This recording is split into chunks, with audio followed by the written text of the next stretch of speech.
Muito bem-vindo ao 45 Graus, António.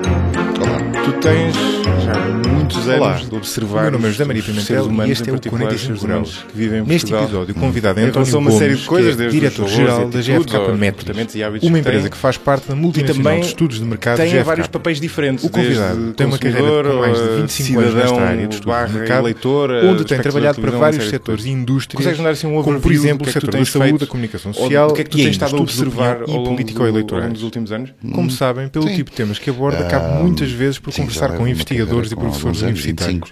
Não posso propriamente queixar do resultado, mas lembrei-me de convidar o António para o podcast precisamente porque a experiência prática dele na área dos estudos de mercado o leva a ter uma visão diferente em relação a uma série de temas, desde a psicologia humana, à cultura portuguesa, à política, ao futuro do digital, enfim, uma série de temas que abordámos no episódio.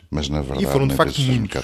Como o António tem estudado sobretudo os portugueses, nos nossos papéis alternantes de cidadãos/eleitores, de consumidores e de espectadores, comecei por lhe pedir que descrevesse o que mostram os estudos sobre as nossas especificidades nestes aspectos face a outros países. Daí partimos para discutir uma série de outros tópicos, desde as mudanças recentes no mercado audiovisual, com o surgimento do streaming, aos podcasts e ao futuro dos jornais, passando pela ameaça que o Big Data traz cada vez mais à nossa privacidade e ainda à vida de quem gera uma empresa de estudos de mercado. Uma atividade que torna muitas vezes necessário vender a quem lidera empresas ideias muitas vezes arrojadas e nem sempre consideradas, pelo menos à partida, bem-vindas. O António conta quase no final do episódio uma bela história sobre estas leads e sobre um episódio que lhe ocorreu. De caminho, falámos ainda da visão do António em relação à ascensão do Chega, um fenómeno que, como sabem, apanhou desprevenidos a maioria dos opinion makers da opinião publicada. Atenção que a conversa foi gravada há cerca de 2-3 semanas, ou seja, antes desta polémica da última semana relacionada com o Governo Regional dos Açores, o que acaba, de certa forma, por tornar ainda mais prescientes algumas das observações do António. Entretanto, quem ainda não participou, não se esqueçam de preencher o inquérito que anunciei no último episódio para um convidado ou convidada que gostariam de voltar a ouvir no podcast e 2, se quiserem, partilharem as vossas perguntas para o episódio especial de perguntas dos ouvintes que vou gravar nas próximas. Não se esqueçam que podem ser perguntas, quer sobre temas que foram ser abordados nos episódios, quer sobre aspectos mais específicos do podcast, seja relacionados com a preparação, seja relacionados com aspectos mais técnicos. Encontram o link para este inquérito na descrição do episódio. Até à próxima, deixo-vos com António Gomes. Exato, creio que sim. Bom, só sei que viram panhas assim, mas Inês, para que vamos fazer esta porcaria? Salve seja, porque antes disso temos de saber se os portugueses sabem do facto, e o mais provável é que vamos gastar, entre aspas, consumir imensas entrevistas para perguntar, olha, ouviu falar deste caso em que o ministro disse isto e isto? E vamos ter imensos que não ouviram. Por um lado tens aqui uma questão que é uma dimensão do desconhecimento. A imprensa ou a mídia em geral faz eco de eventos que no fundo faz parte deste mundo da comunicação social onde todos discutem intensamente factos políticos e nem todos têm a importância que a população lhes atribui. O bom senso digo numa perspectiva que é quando a demagogia é em excesso, por uma razão ou por outra, o eleitorado em geral é mais ponderado do que aquilo que, insisto, os políticos possam pensar. Uma das coisas que eu acho mais curiosas, por exemplo, foi o resultado do referendo da regionalização, como sabes, foi feito há muitos anos, e também o tema só agora é que voltou a estar na agenda, dada a natureza da votação e da forma como votaram, mas eu acho delicioso, porque na altura, se te recordas, o Presidente do Futebol Clube Porto, Pinto da Costa, foi um dos envolvidos e um dos que mais deu a cara pelo tema.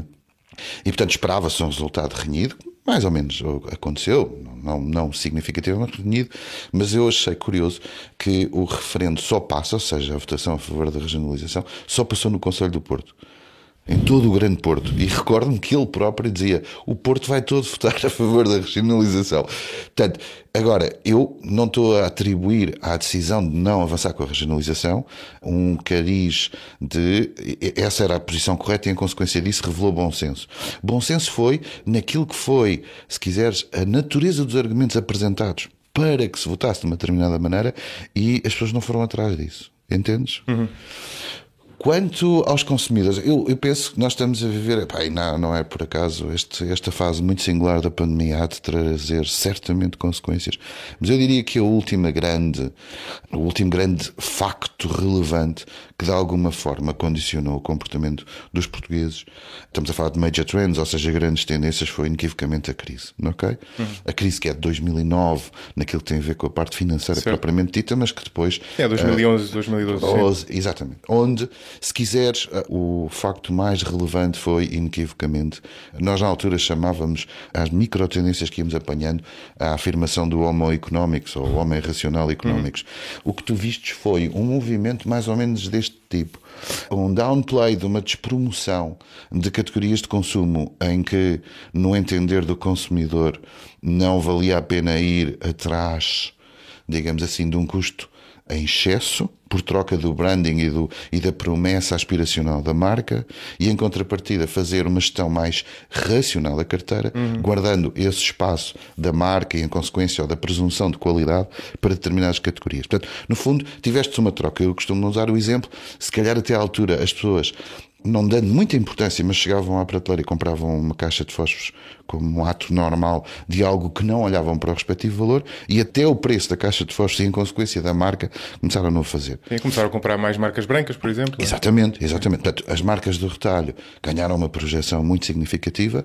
Provavelmente alguns especialistas da área dir-te-ão que essa tendência afirmar-se-ia independentemente da própria crise, isto é, isso tem a ver com as tendências de evolução do retalho, que invariavelmente um dia assumiriam este papel de player, e tens categorias onde o retalho tem um peso absolutamente inacreditável nas marcas. Aliás, tens situações onde o retalho basicamente quase que faz life-saving de marcas concorrentes para não ter 100% de cota de mercado, porque lá está. Como é que é? Desculpa, agora não percebi. Tens categorias onde o retalho tem que apoiar os pequenos produtores para que não tenha 100% de cota de mercado, porque senão aquilo pode gerar problema. Não é só em Portugal, é na Europa em geral, nomeadamente na Europa, onde é difícil tu conseguires concorrer. E lá está, se estiveres a falar deste tipo de categorias que sofreram uma despromoção significativa decorrente das pessoas terem muito menos rendimentos e, portanto, vou viver com metade ou 2/3 do que tinha, como é que eu vou fazer em relação aos consumos que realizava? Temos tudo o que tem a ver com consumos não de bens de primeira necessidade, tudo o resto. Vou renegociar o contrato de telecomunicações, vou renegociar o contrato da televisão, whatever, e dos seguros, por exemplo, se quiseres, mas também vou alterar o meu padrão de consumo. Eu diria que a fase da crise foi uma fase relevante em que se assistiu muito a isto. Isso há de ter mudado também a maneira como as marcas faziam o marketing, não é? Porque com certeza, tinhas que passar a apelar, imagino, também a um lado mais funcional e menos a esse lado aspiracional.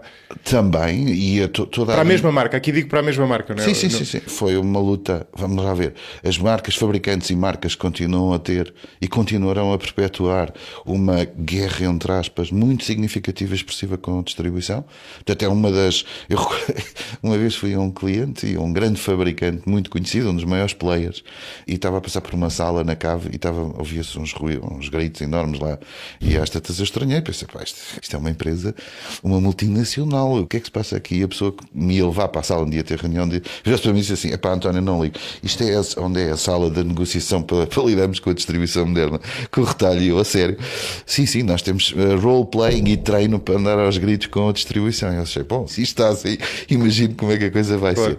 Mas sim, as marcas tiveram que apelar a esses elementos de natureza funcional e não só.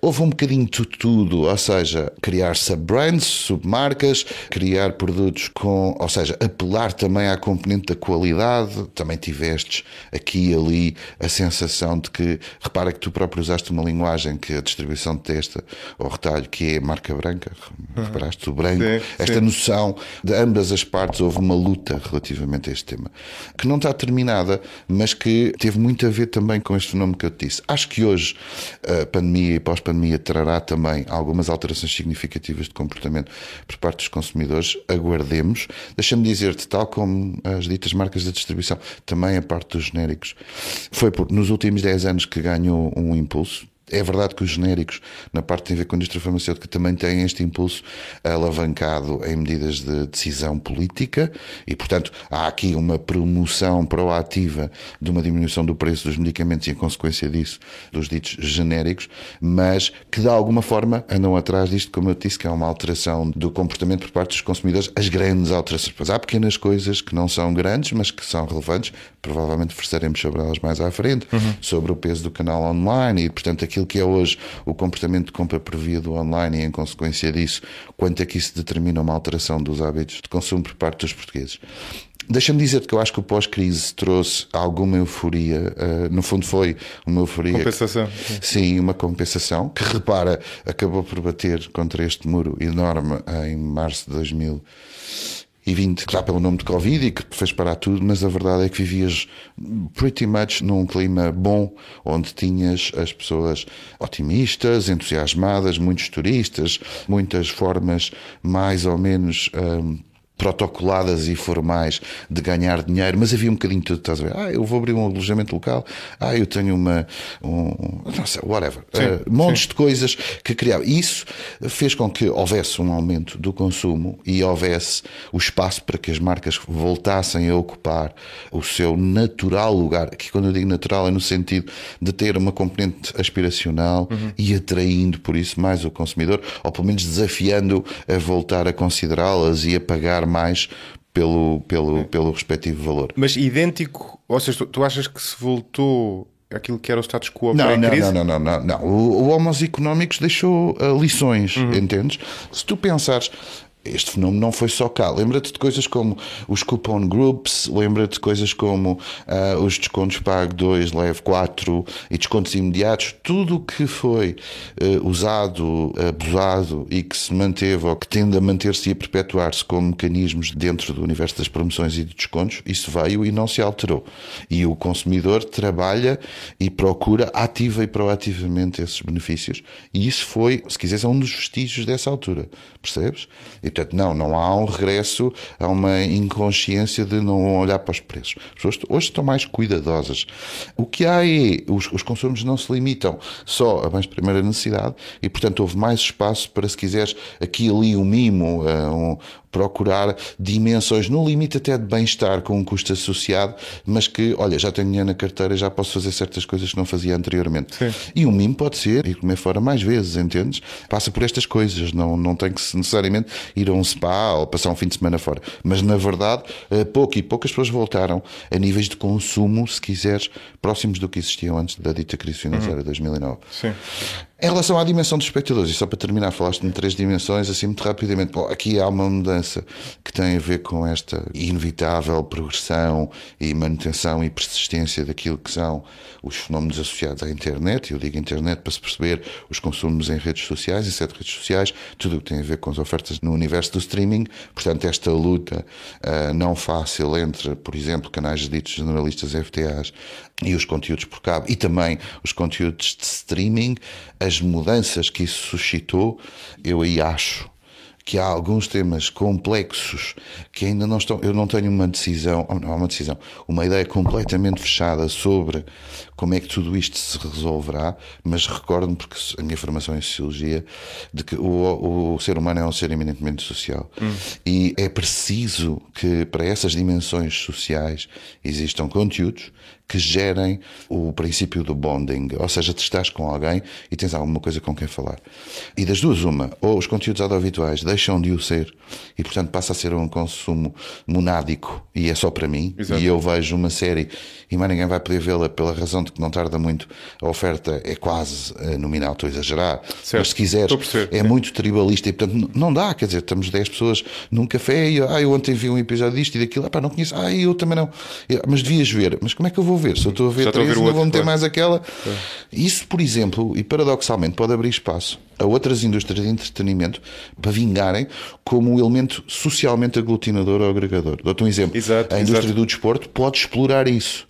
Porquê? Porque no matter what, o desporto é sempre o desporto, o jogo é sempre aquele jogo. Há de ser o Sporting Benfica, ou o Sporting Porto, do Derby, ou algo assim, não sei, é um jogo qualquer este fim de semana, mas é um exemplo. E até aquilo é suficientemente aglutinador e agregador. Na segunda toda a gente vai falar daquilo, porque não há mais. Há mais desportos, mas o futebol tem essa vantagem. Ora, é o incumbente, não é? O futebol é aquilo que... Pode desafiar a indústria do entretenimento por causa do quanto o streaming impacta. E verdade, há muita gente que vê, não é? O que eu quero dizer é isso, não é? E tens sempre um tema para falar. Exato. Se tu vais a cortar o cabelo ao barbeiro, na segunda-feira a primeira coisa é então, o Sporting lá ganhou, já não podes dizer então a novela do não sei quê, ou a série ou a série, porque se calhar o senhor vai-te dizer não, eu estou a ver uma série da HBO e tu, a sério? Percebes? Portanto, é curioso isso que dizes. Eu acho que esse equilíbrio não está construído, mas forçosamente tem que ser construído. Será tribalista? Inevitável. Tu notas que eu tenho 2 miúdos em casa com 17 anos e um com 15, e é por demais visível que cada um consome lá as suas próprias coisas, e essas coisas faz com que sejam subgrupos de subgrupos. Quer dizer, o mais velho fala com os colegas de um tipo de séries, o mais novo de outro tipo de séries, mas depois aparece Stranger Things, que é aglutinador em eles. Que é para quando eles estão juntos lá todos ao almoço e têm 2 amigos, de repente, viste um tio e lá está. Porque senão eles não conseguem comunicar. Claro. Estás a dizer é que isso não é... Eles precisam dessas coisas, precisam o ser humano momentos. Precisa, e eles também, todos nós precisamos. Sim. Como é que nós comunicamos uns com os outros? Claro. A verdade é que, do ponto de vista daquilo que é o principal meio para o conteúdo audiovisual, que é a televisão foi sempre pródiga em proporcionar esses momentos. Seja da primeira grande novela, a Gabriela, e depois disso concursos de televisão, pessoas ou protagonistas da televisão, por uma razão ou por outra, têm esse efeito. Repara uma coisa, há pessoas, se calhar eu, no limite, que falo de uma profissional como a Cristina Ferreira, sem nunca ter visto a Cristina Ferreira uma única vez. Quer dizer, eu já vi pedacinhos de coisas que a Cristina Ferreira fez, mas quer dizer, estar a vê-la, imagina, de manhã, claro, quando ela tinha o programa, eu nunca vi, mas sinto-me à vontade para falar. E isso é um elemento que em si mesmo me põe à vontade, porque se eu na segunda-feira o barbeiro me disser ou o cabeleireiro, então e a Cristina, eu tenho qualquer coisa para dizer. Claro. Percebes? É como o Ronaldo, por exemplo, funciona assim, mesmo para pessoas que não gostam de futebol, que é curioso. Sim, exatamente. Portanto, eu creio que este fenómeno de tensão entre streaming, cabo, a utilização da televisão para outros usos que não ver conteúdos audiovisuais, leia-se FTAs e não só, tudo isto tem que chegar a um ponto e tem que se gerar um ponto de equilíbrio. Eu acho que esse ponto de equilíbrio existe. É óbvio que prejudicou em número de horas consumidas os canais generalistas. Agora, eu acho que haverá aqui um balanceamento e um equilíbrio. Por outro lado, as grandes entidades de streaming estão, em alguns casos, não sei se com dinheiro, mas, quer dizer, isto é, com dinheiro estão certamente, não sei se estão economicamente bem, mas dinheiro não falta para as Netflix e para a HBO da vida. Vamos continuar a produzir coisas absolutamente extraordinárias em preço, depois extraordinárias também em qualidade.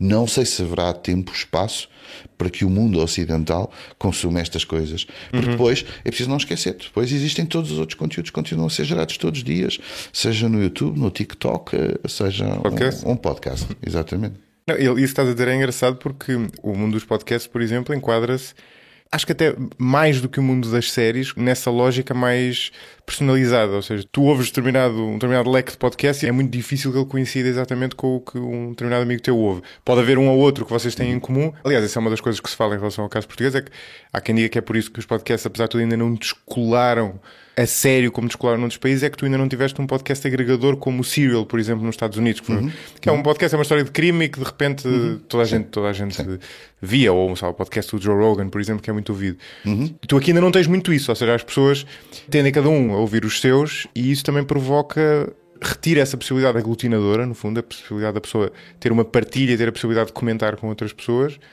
E se calhar, diria eu, abre mais espaço para que essa aglutinação tenha que vir de outros meios, como por exemplo, do meio tradicional como a televisão. Sei lá, ocorre-me para o tipo de pessoa, por exemplo, que ouve este podcast, por exemplo, ou que o faz. Portanto, aqui estou-me a incluir o programa do rap, por exemplo, do Ricardo Araújo Pereira. Talvez funcione um bocado... Eu estou a falar um bocado contra mim porque eu nem tenho visto muito, mas é o tipo de coisa que pode funcionar assim. Sim, que tu vês acho... também para poderes comentar, não é? Eu acho que os conteúdos são complementares, na minha perspectiva, entendes? Ou seja, o que eu procuro nos podcasts, e um deles que recentemente comecei a acompanhar e a ouvir, e que acho piada, que é o do Max Kellerman, que é um comentador sobre a NBA nos Estados Unidos, que é um tipo que faz, conjuntamente com o Stephen A. Smith, um debate na ESPN, e a verdade é que aquele debate é em televisão, onde o tempo cada um pode, e repara que é um canal de desporto, onde cada um pode emitir o juízo de valor sobre o que é que aconteceu com a final, ou quem ganhou, ou os Lakers terem ganho a final da NBA. Eles têm 10 minutos no máximo para estar a dar opinião, e depois aquilo é repetido over and over, de meia hora, de hora a hora, e aí tens as opiniões dos dois. O Max Kellerman começou há não muitas semanas atrás um programa de podcast, e a grande vantagem que tu tens é, para mim, é claramente o in-deep, é a imersão, é ir muito mais longe. Eu creio que esse espaço do podcast pode roubar um pouco o espaço da entrevista escrita, transcrita, Até porque tem uma enorme vantagem, que é tu veres a pessoa no sentido da maneira como ela se expressa, porque a palavra escrita, como sabes, e esse é um dos grandes desafios, não tem um sentimento. É o maior desafio das ferramentas de sentimento analysis, é que a palavra escrita não expressa, a não ser que tu uses emojis, e mesmo os emojis podem ser enganadores, e portanto o podcast tem essa vantagem. O que é que o podcast tem de desafiante, ou pode ter desafiante? O podcast é muito consumido, no meu entender, do que sei, num registro próximo da rádio, entendes?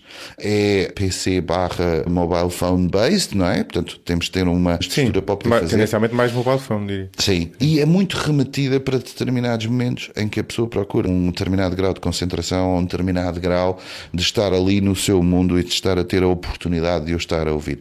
Tens razão de que falta talvez uma experiência em Portugal capaz de fazer explodir os ditos podcasts. O podcast tem uma coisa fantástica que é, ao contrário da rádio live, é a possibilidade de tu voltares atrás e ouvires. Agora, obviamente que ele deve conviver, sobretudo e preferencialmente, com isto que eu te digo, que é fazer uma imersão em deep relativamente a determinados conteúdos, ou à pessoa que tu queres conhecer, ou àquilo que elas têm para dizer. O registro do Max Kellerman, por exemplo, é um registro onde tens jogadores ou tens pessoas que vão contar aquilo que nunca contariam em televisão, porque não havia tempo para fazer. Exato. Ponto final, parágrafo. É pá, um dia o Michael Jordan eu ia, não sei o quê, fez-me tropeçar. E não há tempo para isto. Claro. Porque depois é preciso discutir aquilo que a pessoa contou. Entendes? Para ter assim um registro. Não, é como nós estamos aqui, no fundo, tens de ter calma para poder. Isso, para não teres a pressão do tempo. Isso. Para... Mas deixa-me dizer-te, parecendo que é demasiado nicho, não é nada de todo nicho. Porque há uma coisa engraçada que é, nós hoje nivelamos todos o mesmo conhecimento. Naquilo que é os headlines, qualquer pessoa minimamente informada consegue diariamente ir buscar o essencial. E portanto, tu quando vais para um almoço ou vais beber um café ao final da tarde com alguém, epá, as pessoas já sabem o número de casos, já sabem que o ministro disse isto, já sabem que o Ronaldo não sei o quê, e isso voltamos à natureza humana. Se tu quiseres produzir um grau de diferenciação com os teus interlocutores, ou dizem todos o mesmo, que é, pois o Benfica jogou bem, pois também é verdade, mas depois há sempre alguém que quer dizer, sim, mas tu reparaste, e isso, umas vezes é análise do próprio, outras vezes é porque ouvimos os Max Kellerman da vida. Provavelmente a maior parte das vezes. A maior parte das vezes, porque eles é que têm. Eu tinha um. Isso é uma tensão engraçada, não é? Entre a pertença, não é? E a originalidade. Não é? Claro, é essencial teres o elemento de pertença para poderes dizer e depois a diferenciação, distinção social. Este fulano que escreveu sobre a distinção social tem a ver no limite, e provavelmente já tiveste aqui pessoas marketeers a falar sobre isto, que é nós próprios inconscientemente, não é uma coisa que a gente esteja todos os dias a pensar sobre isto, mas que nos acontece, que é que elementos é que nós vamos aportar à nossa pessoa, desde o que vestimos, das roupas que temos, de se usamos um iWatch ou não usamos, para produzir algum pequeno grau de diferenciação, que ela é relevante. Também pela razão de que somos muitos e, portanto, sentimos essa necessidade de, quando estamos com os outros, ok, mas eu pensei nisto ou consegui dizer aquilo. E o podcast pode ocupar esse espaço. Não é só porque tu fazes imersão. Tu fazes imersão e tens uma síntese sobre componentes temáticas que te interessam. Percebes? Tens um podcast sobre cinema, tu podes ouvir um tipo a falar sobre os últimos lançamentos em Hollywood e tu de repente ao fim de uma hora sais dali e dizes, eu estou pronto, venha de lá um jantar com os amigos e beber uns copos, porque vou dizer, não, mas aquele filme, pá, tu não sei se sabes, estou ótimo. Faço-me entender, percebes? Por isso não me parece, eu entendo a tua pergunta, os podcasts vão ou não vão ganhar o seu espaço? Vão porque a alternativa é a palavra escrita e a palavra escrita tem mais desafios. Não, o que eu queria dizer, ou por outra, redizendo o que eu disse há bocadinho e agora pegando na distinção que tu fizeste, os podcasts já são muito bons, eu diria até que são a melhor coisa, mas sou parcial. Para essa questão da distinção e de tu sentires que estás a absorver uma dose de conhecimento muito grande e ao mesmo tempo a ter entretenimento numa área que te distingue. Ainda não estão a jogar no outro terreno, ou estão a jogar no outro terreno de uma maneira limitada, da aglutinação, ou seja, da experiência comum. Nesse terreno ainda não entraram, em Portugal, mas noutros países já entraram. Sim, mas aí terás sempre um desafio que é quando te massificares, o quanto é que tu perdes de appealing, na razão de que a massificação faz com que quem te ouve, se forem dezenas ou centenas de milhares, deixa de ser uma fonte de diferenciação. Isto é um paradoxo, mas é preciso ter em conta esse aspecto. Sim. Claro que... Achas que não dá para ter o bolo e comê-lo neste caso? Dá, por uma razão. Porque o podcast felizmente tem tempo para isso. Sim. E portanto, tu consegues, mesmo que vás para a mesa beber um copo à noite com amigos e todos ouviram o mesmo podcast, não é a mesma coisa do que todos ouvirem 10 minutos de uma entrevista em televisão. E se tu reparares, os programas de debate de desporto são com imagem, não vamos qualificá-los, não está aí em questão, mas se tu reparares, a saturação de tempo é construída nessa presunção. Só que depois, como tudo aquilo é mais ou menos estático e tudo versa um objetivo, e não parece-me a mim, à falta de um pensamento estratégico sobre o que é que aquele produto pode dar. Ou se calhar o pensamento estratégico é aquilo que tem que dar, é aquilo mesmo, é a ofensa, é o desengano, é criar ali uma mise-en-scène equivalente a uma novela, mas haveria oportunidade para uma coisa com maior profundidade que eu já vi e vejo nos Estados Unidos, a propósito de outros desportos que não o futebol, onde se nota perfeitamente que é um podcast com imagem, se quiseres. Porque há muito tempo para se poder debater e em função disso as pessoas vão buscar a tal informação que lhes falta, aquela vontade. Tudo nasce da curiosidade, mas obviamente dá-nos imenso gozo estarmos a falar com os amigos e poder dizer uma coisa que nunca ninguém sabia ou nunca ninguém tinha pensado. Claro, entendes? Claro. Já agora que estamos a falar disto, o que é que tu achas de um meio que tem passado algumas dificuldades, o dos jornais? Como é que tu vês o futuro dos jornais? Que é uma questão amplamente discutida nos últimos anos. Discutida, tens temas muito complexos. Bom, eu já não falo de jornais em papel só. Não. Não. Quando eu digo jornais... É jornal. Exatamente. É o papel e é o meio da internet. Fala, se quiseres, do modelo de negócio dos jornais. Independentemente da... É complicado. Na verdade é complicado. Se notares, tivestes e tens algum esforço de tentar em Portugal que haja uma preocupação por parte dos publishers em assegurarem receitas por via dos anunciantes. Tens um peso muito significativo para a sustentação dos modelos económicos do espaço da subscrição. Subscrição que é uma coisa complexa, não devia ser, mas que é uma coisa complexa, porque continua a fazer espécie aos portugueses pagarem por um conteúdo de informação. Tens, obviamente, a concorrência de um Google da vida e de alguns agregadores de notícias que te dão o fast food da informação, e o fast food são 3, 5, 10 headlines. Sim. E já está. Eu acho muito curioso, porque depois tens um paradoxo que é, já começas a ter muitos portugueses a atreverem-se a dizer, a imprensa em geral é uma porcaria, as redações são só miúdos que não sabem escrever, não sabem investigar, mas não fazem o mínimo esforço para pagar informação de qualidade, porque informação de qualidade não se consegue produzir com a dimensão das redações têm. Certo. Eu lembro-me há muitos anos atrás, se calhar 10, nem tanto, o Pedro Norton, na altura CEO da empresa, numa conferência muito interessante ali na Escola Superior de Comunicação Social, falar de um tema que não me ocorria até à altura e que me impressionou e que tem a ver com a comunicação social precisa de uma quantia de dinheiro para assegurar a sua própria diversidade e o ecossistema de opiniões que uma sociedade livre, numa economia liberal e numa democracia necessita. E as pessoas não têm a noção de que a diminuição das receitas que estão a ocorrer vão forçosamente e por definição diminuir e produzir uma coisa que se chama a uniformização da opinião. E se reparares, isto é uma coisa absolutamente assustadora. A uniformização da opinião, baseada em 3 ou 4 fontes de informação onde vais buscar coisas básicas, é a razão que assiste a algumas opiniões por parte de movimentos mais radicais, por exemplo, nos Estados Unidos. Tu ouves um tipo que é apoiante do Trump e a primeira coisa que ele diz, ou a t-shirt dele diz, I'm not a sheep. Quer dizer, não quer ser um carneiro, não quer ir atrás de tudo aquilo que é. E estamos a falar à escala de lá. E é engraçado, se fores às redes sociais em Portugal, muita gente diz, eu não vou atrás do que é que... Ou eu quero ter um pensamento diferente, ou procuro... Mas não há. Não há porque as pessoas também não se encarregaram de, entre aspas, de ajudar a sustentar este modelo. Portanto, dir-te, é óbvio que o futuro é bastante desafiante, porque tudo o que tem a ver com investimentos em sede de meio digital tem uma desproporção na escala muito grande face a outros meios, e portanto consegues, e tens os Googles e os Facebooks a poderem-te oferecer preços de investimento publicitário baixíssimos por comparação, por exemplo, com os jornais. Portanto, não haverá uma solução óbvia e fácil. Aplaudo, por um lado, o que a Google fez com o apoio que deu a alguns títulos históricos na Europa, parece-me inequivocamente uma possibilidade de caminho, mas isso não resolve o problema que o Pedro Norton tinha dito, que é a tal biodiversidade da opinião que é indispensável tu teres. E tu repara que ele não estava só a falar de teres 10 colunistas, 5 a escreverem, imagina, a argumentar sobre um tema e 5... Não. Ele falava inclusive da imprensa regional e de... entendes? Ou seja, a todos os níveis, imprensa nacional, imprensa local, que também existiu durante muitos anos e que hoje se vai perdendo, o que é uma pena. Porque depois as pessoas... Repara, uma pessoa que não é de Lisboa, que é de Viseu ou de Lamego, arrisca-se a não ter uma opinião sobre temas que lhe são relevantes, por exemplo, uma autoestrada que por lá passa e o que é que deve ser feito, pela razão de que os meios de comunicação social locais estão diminuídos na sua capacidade de chegarem a elas e a nível nacional ninguém fala sobre o assunto. Percebes? Quando o próprio desenvolvimento tecnológico devia permitir o contrário. Percebes o que eu estou a dizer? E isso não acontece. E tu achas que, tu falas há bocado da nossa pouca propensão para assinar, no fundo, jornais, tu achas que Essa é uma especificidade portuguesa face a outros países? Não. Acontece em geral. Eu diria que é mais frequente nos latinos. Sim. Nos países latinos notas mais dificuldade. Tem a ver com o quê? Baixo nível de capital social?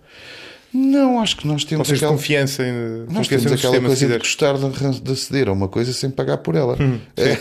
É como é, não há nada a fazer. Sim. Eu uma vez estava a rir, lembrando aquele exemplo dos jornais nos países nórdicos, não é? De tirar o jornal da caixinha, não é? Sim, exatamente. Eu lembro-me de estar uma vez em Copenhaga, chegar ao hotel às 11h30, tinha saído do hotel para ir jantar com um amigo meu, um colega meu de Espanha, voltamos e o hall de entrada está cheio de casacos, daqueles cabides gigantescos, e de repente olhamos em frente e percebemos que estava a dar um concerto ao vivo, e era do David Matthews Band, e eu achei aquilo delicioso, e portanto dirijo-me, e há uma polícia, uma daquelas nórdicas com 1,90 m que me diz, não pode passar, e eu disse, o que é isto? E ela, é um concerto de David Matthews, mas está a acabar, e já estavam pessoas a sair, portanto aquilo já estava no encore, e eu olhei para ela e disse assim, está mal, está a sair, posso entrar no lugar deles? E ela, não.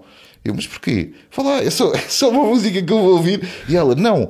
E depois eu pensei um bocado sobre aquilo e disse, mas de facto ela tem razão. Mas isto é muito Portuga, não é? Exato, sim. Deixa cá ver se eu consigo. Com jeitinho. Com jeitinho se deu aqui a volta. Eu acho que tem um bocadinho a ver com isso. É claro que a criatividade humana felizmente não tem limites e haveremos de encontrar, ou os jornais e a imprensa em geral e os meios de comunicação, onde encontrar modelos indiretos de funding que passam não só pela publicidade, mas no limite, modelos de subscrição mais ou menos criativos e que vão ajudar ou podem facilitar, digamos assim, se tu quiseres, a ver receitas, porque objetivamente as pessoas pagam 60, 70, 1 euro por dia de café, gastam 5 euros no máximo de cigarros e custa-lhes horrores pagar por uma informação, por uma subscrição. Isso é uma coisa, entendes? O Gustavo Cardoso, que é professor em que estuda estas áreas e foi convidado do podcast, tinha uma ideia, quer dizer, acho que até pode ser justificada de alguma forma pelas conclusões da economia comportamental, que era colocar por defeito, salvo erro, acho que não estou a retratar mal a ideia dele, acrescentar no que tu pagas por um utility qualquer, ou pela televisão e pela internet, um extra que fosse para financiar os jornais. Giro, parece-me uma ideia. Suponho, já não tenho a certeza se a ideia dele era essa, mas seria interessante se tivesse um opt-out, não é? Ou seja, aquilo aparecia por defeito e tu depois podias não querer. Não querer, sim. Pegando naquelas conclusões da economia comportamental, daquela lógica do nudge, é uma boa maneira de tu, não indo estritamente contra a liberdade das pessoas, sim, convergires para um equilíbrio melhor do que aquilo que tens agora. Algum modelo terá que haver. Tu, se reparares, as pessoas... mas isto custa-me horrores, porque as pessoas são como são e têm razões que assistem às suas decisões, mesmo que elas me possam parecer, num determinado momento, contraditórias ou paradoxais. Dei-te este exemplo do café, dar-te o exemplo de muitas outras coisas. Por exemplo, as pessoas são capazes de gastar por efeitos de gaming. Acho que haverá modelos de gamificação, inclusive nos modelos de subscrição de órgãos de comunicação social, mas as pessoas são capazes de pagar por coisas absolutamente inacreditáveis. E neste caso, estou-te a falar em sede da própria internet, ou seja, chegar lá e subscrever uma treta qualquer. Isso é verdade. Sim. E depois não conseguem o fazer relativamente à informação. No meu entender, porque tudo isto radica numa falsa percepção de que o que eu preciso de saber para estar informado eu consigo aceder de forma gratuita. Logo, não me vou dar ao trabalho de pagar por... O que não é necessariamente verdade. E depois também há outro aspecto interessante, que nós somos sempre mais complacentes em relação ao passado. E o modelo do passado era um modelo que funcionava bem, mas podia perfeitamente não ocorrer assim. O que tu tinhas era, as pessoas tinham o hábito de comprar o jornal. E em grande medida, para muita gente, aquilo era pouco mais do que um hábito. Ou seja, as pessoas compravam o jornal, mas liam muito pouco do jornal. Certo. O que é engraçado. Enquanto aquilo funcionava bem, nós estávamos tranquilos. Mas na verdade é quase como não é as assinaturas, o ser membro de um ginásio ou uma coisa qualquer de género. Aquilo sobrevive porque muita gente que não usa paga. Paga, sim. Aliás, a crise de 2011 a 2012 mostrou de forma inequívoca algumas das cadeias de ginásios em Portugal de que o modelo não era sustentável na razão exatamente de que as pessoas que não estavam a ir, mas estavam a pagar, foi uma das decisões do tal homo económicos racional. Sim, foi deixar de ir. Foi deixar de ir, mas deixar de pagar. E em consequência disto, de repente... Sim, deixar de pagar. E os ginásios não ir já faziam. Já não faziam. E de repente os ginásios começaram a pensar, como é que nós vamos sustentar este modelo de negócio? Não vamos conseguir fazê-lo. Mas eu insisto, eu acho que haverá, com certeza, alguns no tempo, um modelo mais... alguma criatividade na forma como vamos conseguir encontrar um sistema dos órgãos de comunicação social serem...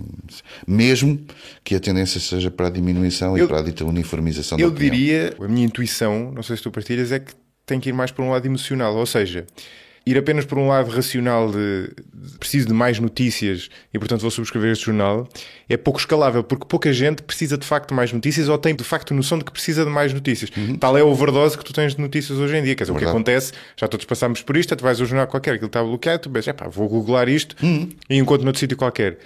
Portanto, na prática tem que ir por eu acho que tem que ir por, não sei exatamente por onde, não sei se por uma espécie de desígnio de cidadania, não é? Cívico, não sei, talvez não seja suficiente, mas tem que ir por um lado emocional, talvez de pertença. Talvez absolutamente indispensável. Talvez se quiseres, é uma das coisas. Por exemplo, notas isso no Observador. O Observador tem uma estratégia em que a ideia da subscrição está muito associada a pessoas que se revêem na opinião que o Observador veicula e, em consequência disso, eu quero apoiar e eu quero ajudar e quero subscrever. Aliás, o Observador, quando foi aquela questão do Estado ou do Governo distribuir verbas, eles fizeram questão de dizer nós não vamos ser financiados, vamos lançar aqui uma fundraising, e as pessoas quase que tinham, algumas que eu conheço em redes sociais, era eu já contribuí esse tipo. Sim, isso é verdade. Há aqui um tema que é, para além de tudo isto, tens, obviamente, a concorrência dos órgãos, ou se quiseres, dos sites noticiosos do mundo, que para quem está no mercado português e que está circunscrito ao mercado português ainda torna o tema mais desafiante. Verdade, sim. Porque tu tens uma classe média alta que poderia pagar uma subscrição, mas que já está a subscrever um Huffington Post, outras coisas. E, portanto, a coisa complica-se. Isso é um excelente ponto. Aliás, lembro-me eu estava a falar no outro dia com o Pedro Buxeri, nosso amigo comum, e eu estava a lamentar um bocado o facto de haver poucos livros de ciência a sério de autores portugueses, de autores portugueses, period, não é? De haver muito pouco disso. E os livros de ciência, se tu reparas, a maior parte deles são mais ou menos infantis ou para absolutos leigos. O que não tem mal nenhum, atenção, faz todo sentido que isso existe, até faz todo sentido que seja o mercado maior. Mas tu não tens uma série de autores que existem no mundo anglo-americano que têm livros de divulgação de ciência, mas exigentes, se tu quiseres. E eu estava a lamentar disso, que é uma coisa que nós portugueses gostamos muito de fazer. E ele disse uma coisa que me deixou pensar que vai muito ao encontro do que estavas a dizer. Ele disse, mas estás-te a esquecer que as pessoas que leem esses livros, os portugueses que leem esses livros, vão ler os livros em inglês. Claro. Portanto, esse mercado que existe é só para ou miúdos ou pessoas que de facto percebam um pouco do assunto e queiram ter um conhecimento dele, mas num nível muito básico. E até, aliás, os títulos remetem sempre para isso, são os títulos sempre muito simplistas, quer dizer, matemática para não sei o quê. Sim, o nosso cérebro, não sei o quê. São assim umas coisas, os segredos do nosso cérebro, estás a perceber? E esse acho que é um catch muito difícil de resolver. Eu não me tinha lembrado que isso se aplicava aos jornais, mas faz todo sentido. As pessoas que têm poder económico e têm interesse suficiente pela imprensa para assinar jornais, se calhar paradoxalmente estão a assinar, sei lá, o Guardian e não assinam o Público, por exemplo. Isso. E isso será desafiante. Mas deixa-me dizer, nessa parte da divulgação, eu acho que voltamos ao mesmo, o podcast pode ser, e é certo, tem um espaço muito interessante e útil, mas a verdade é que, por exemplo, em conteúdo audiovisual é uma coisa que se perdeu.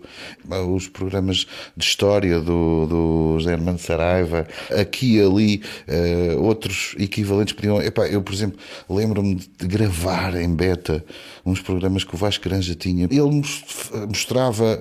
Houve uma série na RTP que era a história dos desenhos animados, e ele mostrou isto tudo a propósito do Roger Rabbit. Se recordas, o Roger Rabbit foi apresentado como o primeiro filme onde tu tinhas simultaneamente desenho animado e pessoas, e depois houve uma série de derivados disso, e na altura ele mostrou um filme nesse programa de divulgação que era o verdadeiro primeiro, que era muito engraçado, que era o Porky, precisamente a discutir com o Tex Avery sobre em que episódio é que queria entrar, e portanto era um boneco a falar com um ser humano.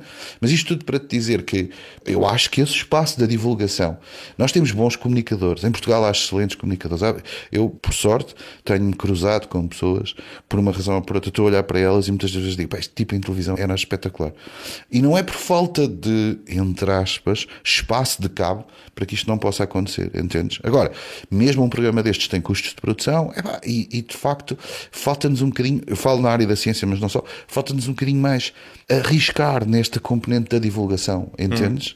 Arriscar. Mas também os canais estão muito mais... Mas varia aquela questão do bom senso do público, não é? Sim, pois os canais estão muito mais vocacionados para ir atrás dos youtubers, porque eles são influencers e em consequência disso chamam os millennials, e os millennials é a geração do futuro de quem vê televisão. Portanto, tens aqui um jogo do gato e do rato onde tentas ir atrás das novas tendências, umas vezes muito legitimamente, porque não consegues chegar aos millennials, e outras das vezes desperdiçando recursos quando podias estar a construir outros conteúdos capazes de os atrair. Entende? Acho que há alguma certa visão de longo prazo nas televisões, e não só.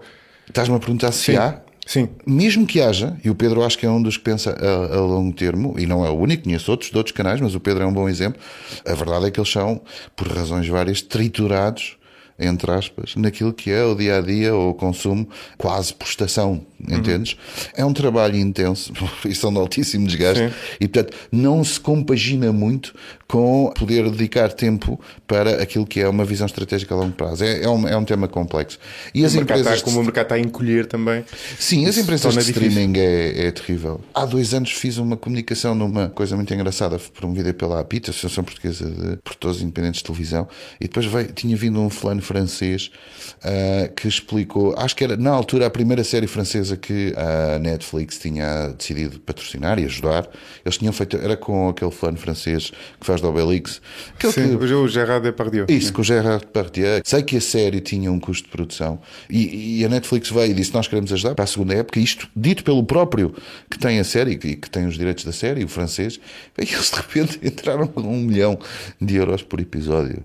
E portanto a série passou de 100 mil para 1 milhão só com a entrada do dinheiro na Netflix. Quando estás a falar desta magnitude, não há a fazer. Não é só a Netflix, serão todos os players de streaming que vão continuar a aparecer e que vão ser assustadoramente demolidores. Mas insisto, a natureza humana caracteriza-se por ser criativa e outros modelos haverá, outros conteúdos serão gerados, veremos. Sempre numa lógica de fenómenos de moda, mas acredito que vai-se reinventando a televisão, entre aspas, nos seus conteúdos e, em consequência, os outros meios. Os outros meios também têm que ir atrás do que a televisão vai fazendo, entendes? Ou deixando de ocupar espaços que não ocupa, então, bora lá nós ocupar aquele espaço. Contribua para a continuidade e crescimento deste projeto no site 45graus.parafuso.net/apoiar. Veja os benefícios associados a cada modalidade e como pode contribuir diretamente ou através do Patreon. Obrigado. Há um tema que me estava a lembrar e que intercepta mais ou menos quase tudo aquilo que nós falamos até agora, porque tem que ver, de certa forma, com o eleitor de forma direta, mas também com o espectador e até quase, do ponto de vista de marketing, com o consumidor, e tem muito que ver com isto que nós falávamos da informação e das redes sociais, que é o fenómeno do André Ventura, sobretudo ele próprio, né? E agora temos as presidenciais não muito longe. E eu tinha muita curiosidade de saber a tua opinião como alguém que compreende bem.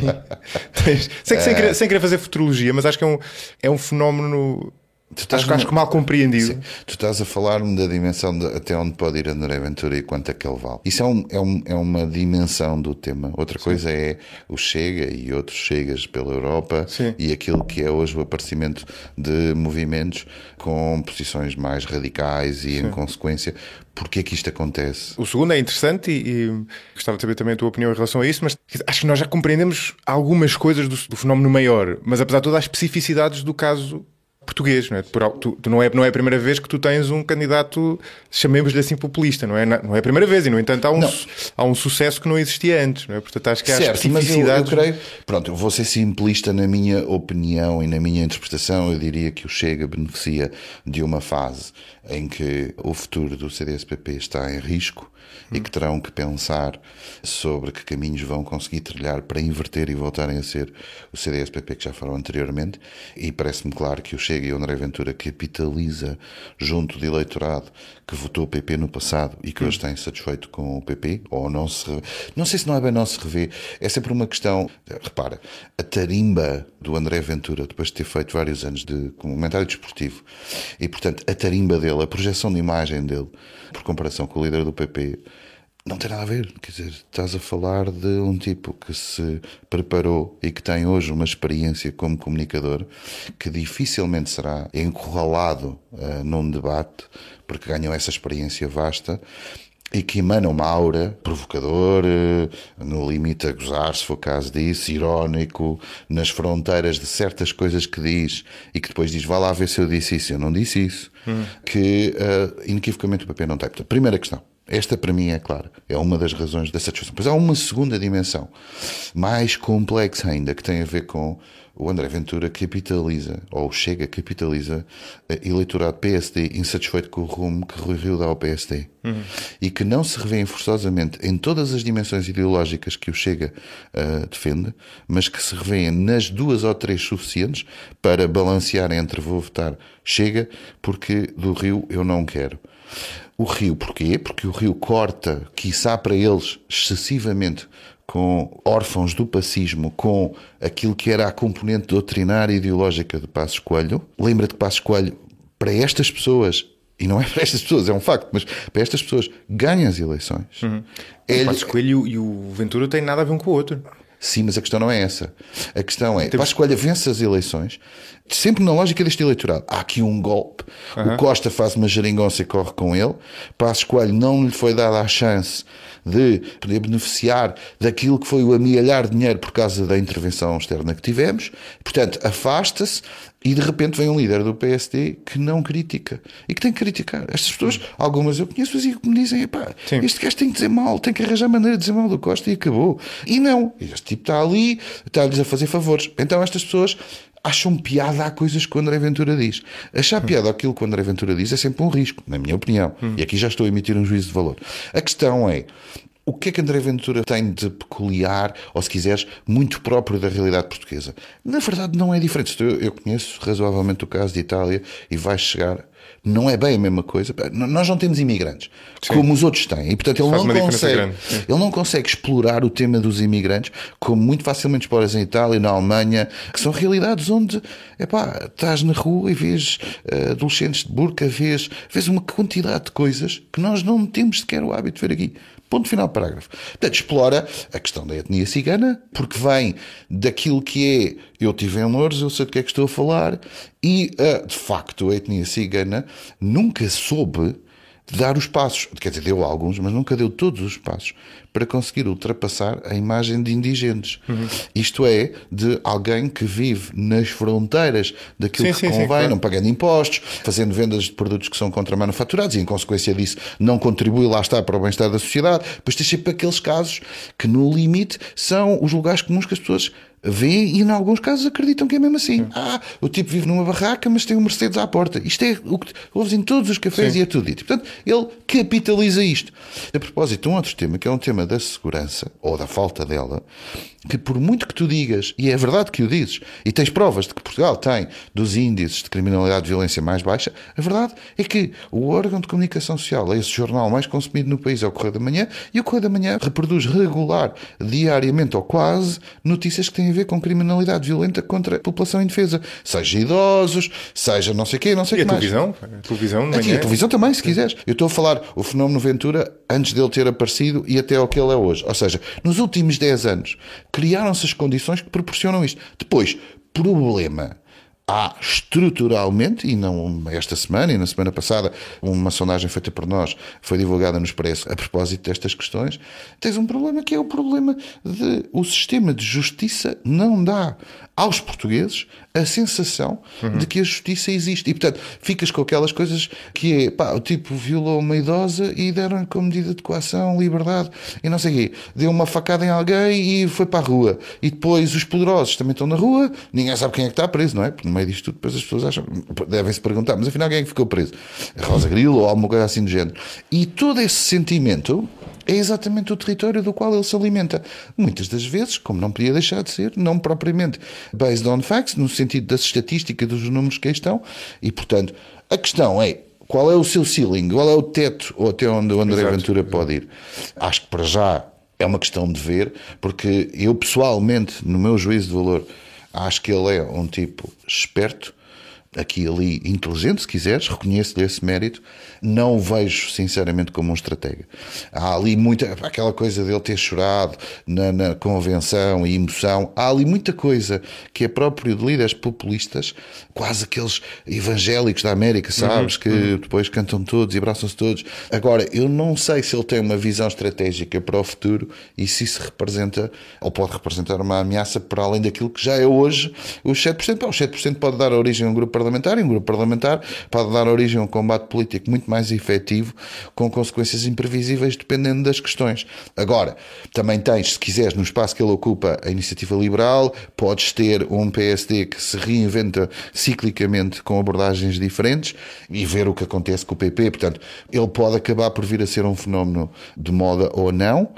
Há aqui um problema que a esquerda empurra os partidos de direita para tomar uma decisão que é o Chega é ou não é uma força com os quais estão disponíveis para se coligarem. Claro. Ou seja, se o Chega for transformado num partido do regime, há de uma de duas coisas que podem acontecer. Ele transforma-se e simultaneamente as suas causas também, e portanto ganha sentido de responsabilidade e já não diz certas e determinadas coisas. Entra no sistema, ou então estás a legitimar posições que começam a ser preocupantes, como aconteceu noutros países da Europa, que são mais de extrema-direita e de limites de intolerância, e aí a coisa pode resvalar. Eu diria que nesta altura, repara, chegaste a ter notícias a dizer membro de partido simpatizante da causa nazi, faz parte da direção do Chega. Pois ele diz que ele foi destituído e tal. Portanto, parece haver ali uma preocupação de dizer que não queremos cá esses radicalismos e temos cá pessoas sérias e com uma... não sei, depende muito destes quadros. Quem são, de onde vêm, se fazem ideia do que significa um partido político, não forçosamente com vocação de poder, mas com uma agenda, mas uma agenda que faça sentido, não sei. O normal para um partido populista é alimentar-se deste tipo de causas. Cada vez que houver um evento, uma manifestação contra manifestação, se reparares, há coisas que são ridículas, não é? Estás na fase da manifestação contra manifestação, que é polarização típica, pões 100 gajos de um tipo, pões 100 gajos do outro, e depois estão ali aos gritos uns contra os outros. Claro. Aí os portugueses têm muito bom senso, não papam isso. Achas que continuam a papar? Não. Podes ter lá 2 ou 3 velhos que em direto para as televisões vão dizer aqueles senhores que estão ali deviam ir para a terra dele, e não sei o quê. Sim, mas isso não é mas o português está a ver aquilo. Estes gajos são todos malucos. Põe lá aí no Benfica que eu quero saber quem é que o Jesus vai pôr no lugar de não sei das quê. Sinceramente. Tal não impede que ele tenha 7, mas repara o que eu disse, ele alimenta-se de um conjunto de insatisfações de eleitorados.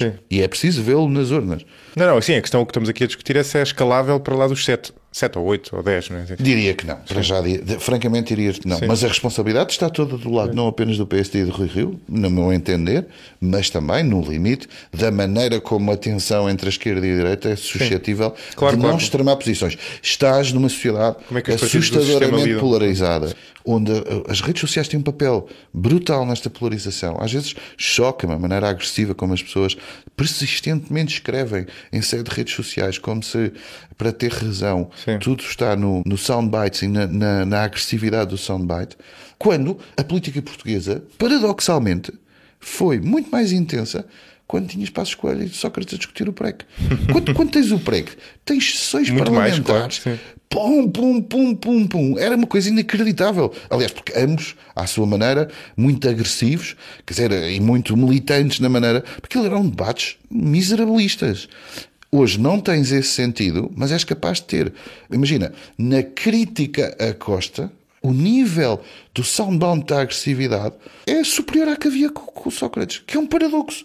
Quer dizer, não estou a dizer que ele mereça ou não mereça, não estou a emitir esse juízo de valor. Estou a dizer, é um paradoxo, porque tu vês que na maior parte das vezes, e eu acho que isso foi um compromisso de regime entre todos, de, não vamos ultrapassar limites que ultrapassámos no passado e dos quais nos lamentámos. E tu reparas que mesmo na anterior legislatura, já com a Cristas, houve ali 1 ou 2 momentos em que Cristas, chocaram ali no limite do que podia ser aceitável e a coisa ficou por aí, não tens. Até aí, o André Ventura está a pregar no deserto no sentido em que consegue capitalizar pouco. Ou ocupar esse espaço. Ou também está a ocupar esse espaço de... mas tenta-o numa casa onde, por compromisso, dá uma sensação que toda a gente não quer passar de determinados limites. Eu acho que a política está mais calma, entendestes? Não, eu percebo isso, mas isso pode ser visto ao contrário também, que é por os partidos do sistema, também tem muito a ver com o Rui Rio terem entrado num registro mais calmo e mais de compromisso. Isso cria espaço para alguém mais incendiário vir representar a vontade do eleitorado e do eleitorado que está nas redes sociais, portanto, onde se vive esse ambiente muito mais binário e muito mais tribal, a vontade desse eleitorado de ver um estilo mais aguerrido. Né? Certo. E porque a polarização combinada com as redes sociais que proporciona, isto é uma coisa engraçada. Se tu escreves um comentário sobre uma coisa que é dita a dizer, vamos levar isto com calma e com bom senso, ninguém te põe like. Se tu escreveres o maior palavrão e o maior insulto, tens 150 likes, seja porque gostam ou porque estão exatamente no contrário. Portanto, os termos é que estão nas vistas. Os termos é que estão nas vistas. E de facto as redes sociais proporcionam esta excessiva polarização de opiniões. E depois as pessoas vão para a rua, às vezes no limite, e parece que saíram de um laboratório experimental, que foi o laboratório onde tiveram a ler tweets e retweets, e vêm todas com uma agressividade tipo... Pá, calma, o mundo não está assim tão mal. Está mal, infelizmente, por causa do Covid. Não está mal por causa das coisas todas que vocês dizem. Sim. Mas em relação àquilo que tu disseste no início, e no fundo, como diria o outro, está tudo ligado, não é? Aqui uma série de coisas que confluem neste caso. Mas há um aspecto interessante do André Ventura que eu não vejo muitas vezes discutido e acho, posso estar enganado, que ajuda a explicar. Tu falaste no início e remeteste para a questão ideológica e eu acho é difícil que isso não tenha algum peso, ou seja, o enfraquecimento do CDS e o realinhamento do PSD com o Rui Rio mais para o centro e com um estilo mais consensualista, obviamente que abriram ali algum espaço, não tenho dúvidas disso. Mas parece-me que há outro lado que permitiu que confluíssem no André Ventura uma série de tendências que já existiam há muito tempo e que me lembra, aliás, aquela questão que falávamos há bocadinho dos jornais, aquilo que eu dizia que nós estávamos todos muito tranquilos enquanto as pessoas compravam jornais, se calhar muitas delas não os lendo, mas financiavam os jornais e portanto nós achávamos que a sociedade civil funcionava bem. Aqui nós todos nos lembramos, e tu muito melhor do que eu, porque és mais velho do que eu, a visão antissistema do eleitor médio, ou dizendo de outra forma, a visão antissistema de uma parte grande do eleitorado é algo que existe desde sempre, há muito tempo. Nós todos ouvimos, quer dizer, por familiares, por colegas, pessoas vemos no café, aquele sentimento antissistema do eles estão todos lá na mama, ou uma pessoa qualquer de género, ou umas mini teorias de conspiração, uma coisa qualquer de género, e sempre existiu. E aliás, o Pedro Magalhães, que já foi convidado do podcast e que também já trabalhou contigo, outros já trabalharam juntos, tem até alguns trabalhos feitos sobre isso, e eu lembro de haver um artigo dele, até salvo erro, no Expresso, antes disto, mas muito pouco tempo, há, sei lá, 2 ou 3 anos, e o artigo era qualquer coisa do género. Os dados mostram que existem simpatias populistas, ou seja, simpatias antissistema em Portugal, da mesma forma que existem nos outros países, mas ainda não conseguiram aglutinar-se, nem não conseguiram agregar-se à volta de alguém. Certo. O que o André Ventura fez, na minha opinião, foi, pelo facto de ser um tipo carismático, por o facto de ser um tipo que já era conhecido pelas redes sociais, e talvez aqui é que eu não tenho a certeza, porque o facto de ele ter investido inicialmente em dizer coisas aparentemente estapafúrdias, mas que dão nas vistas e escandalizam, talvez ele aí tenha conseguido gerar nas pessoas a sensação de, bom, este tipo está a dizer umas coisas um bocado bizarras, mas ele parece ter tração. Ao contrário de todos os outros que já foram aparecendo à esquerda e à direita, este tipo tem tração. E, portanto, vou votar nele porque isto parece-me ser uma coisa com potencial. Até que o que eu fazia era, ou me abstinha, ou ia lá votar em Marco, ou provavelmente, ou votava num bloco de esquerda, ou no CDS, ali, quer dizer, estão muito longe já hoje o bloco de ser antissistema, ou então conformava-me e votava PS ou PSD só por hábito. Tu tens aqui um outro fator que ajuda à performance dele e que tem a ver com estás numa fase singular de demasiado desequilíbrio entre aquilo que eleitoralmente o eleitorado de centro-direita consegue fazer versus o eleitorado de centro-esquerda. E isso não é necessariamente bom, porque também ajuda a que mais facilmente as pessoas admitam votar nele, pela razão de que é que serve votar no PSD. O PS vai ganhar isto e vai-se coligar e vai haver uma nova geringonça. Então, verdade, olha, como não há uma hipótese realista de vencer, e mais, as sondagens dizem-me que todos os partidos de direita combinados não passam dos 38, 39, então espera aí que eu não vou perder tempo, vou mais atrás disto. Vou votar o que me apetece. Exatamente. E às vezes isso acontece, ou seja, uma parte da proposta de valor não é entendida como realista, mas é uma altura em que vale tudo. E portanto, como vale tudo, olha, quer lá saber, vou votar neste caso e vamos ver. Já a componente ideológica, tens razão, é evidente que nós temos pessoas em Portugal profundamente conservadoras e que têm uma visão diferente de outras que não são mais progressistas. A sociedade portuguesa, com 10 milhões de habitantes, está longe das tensões.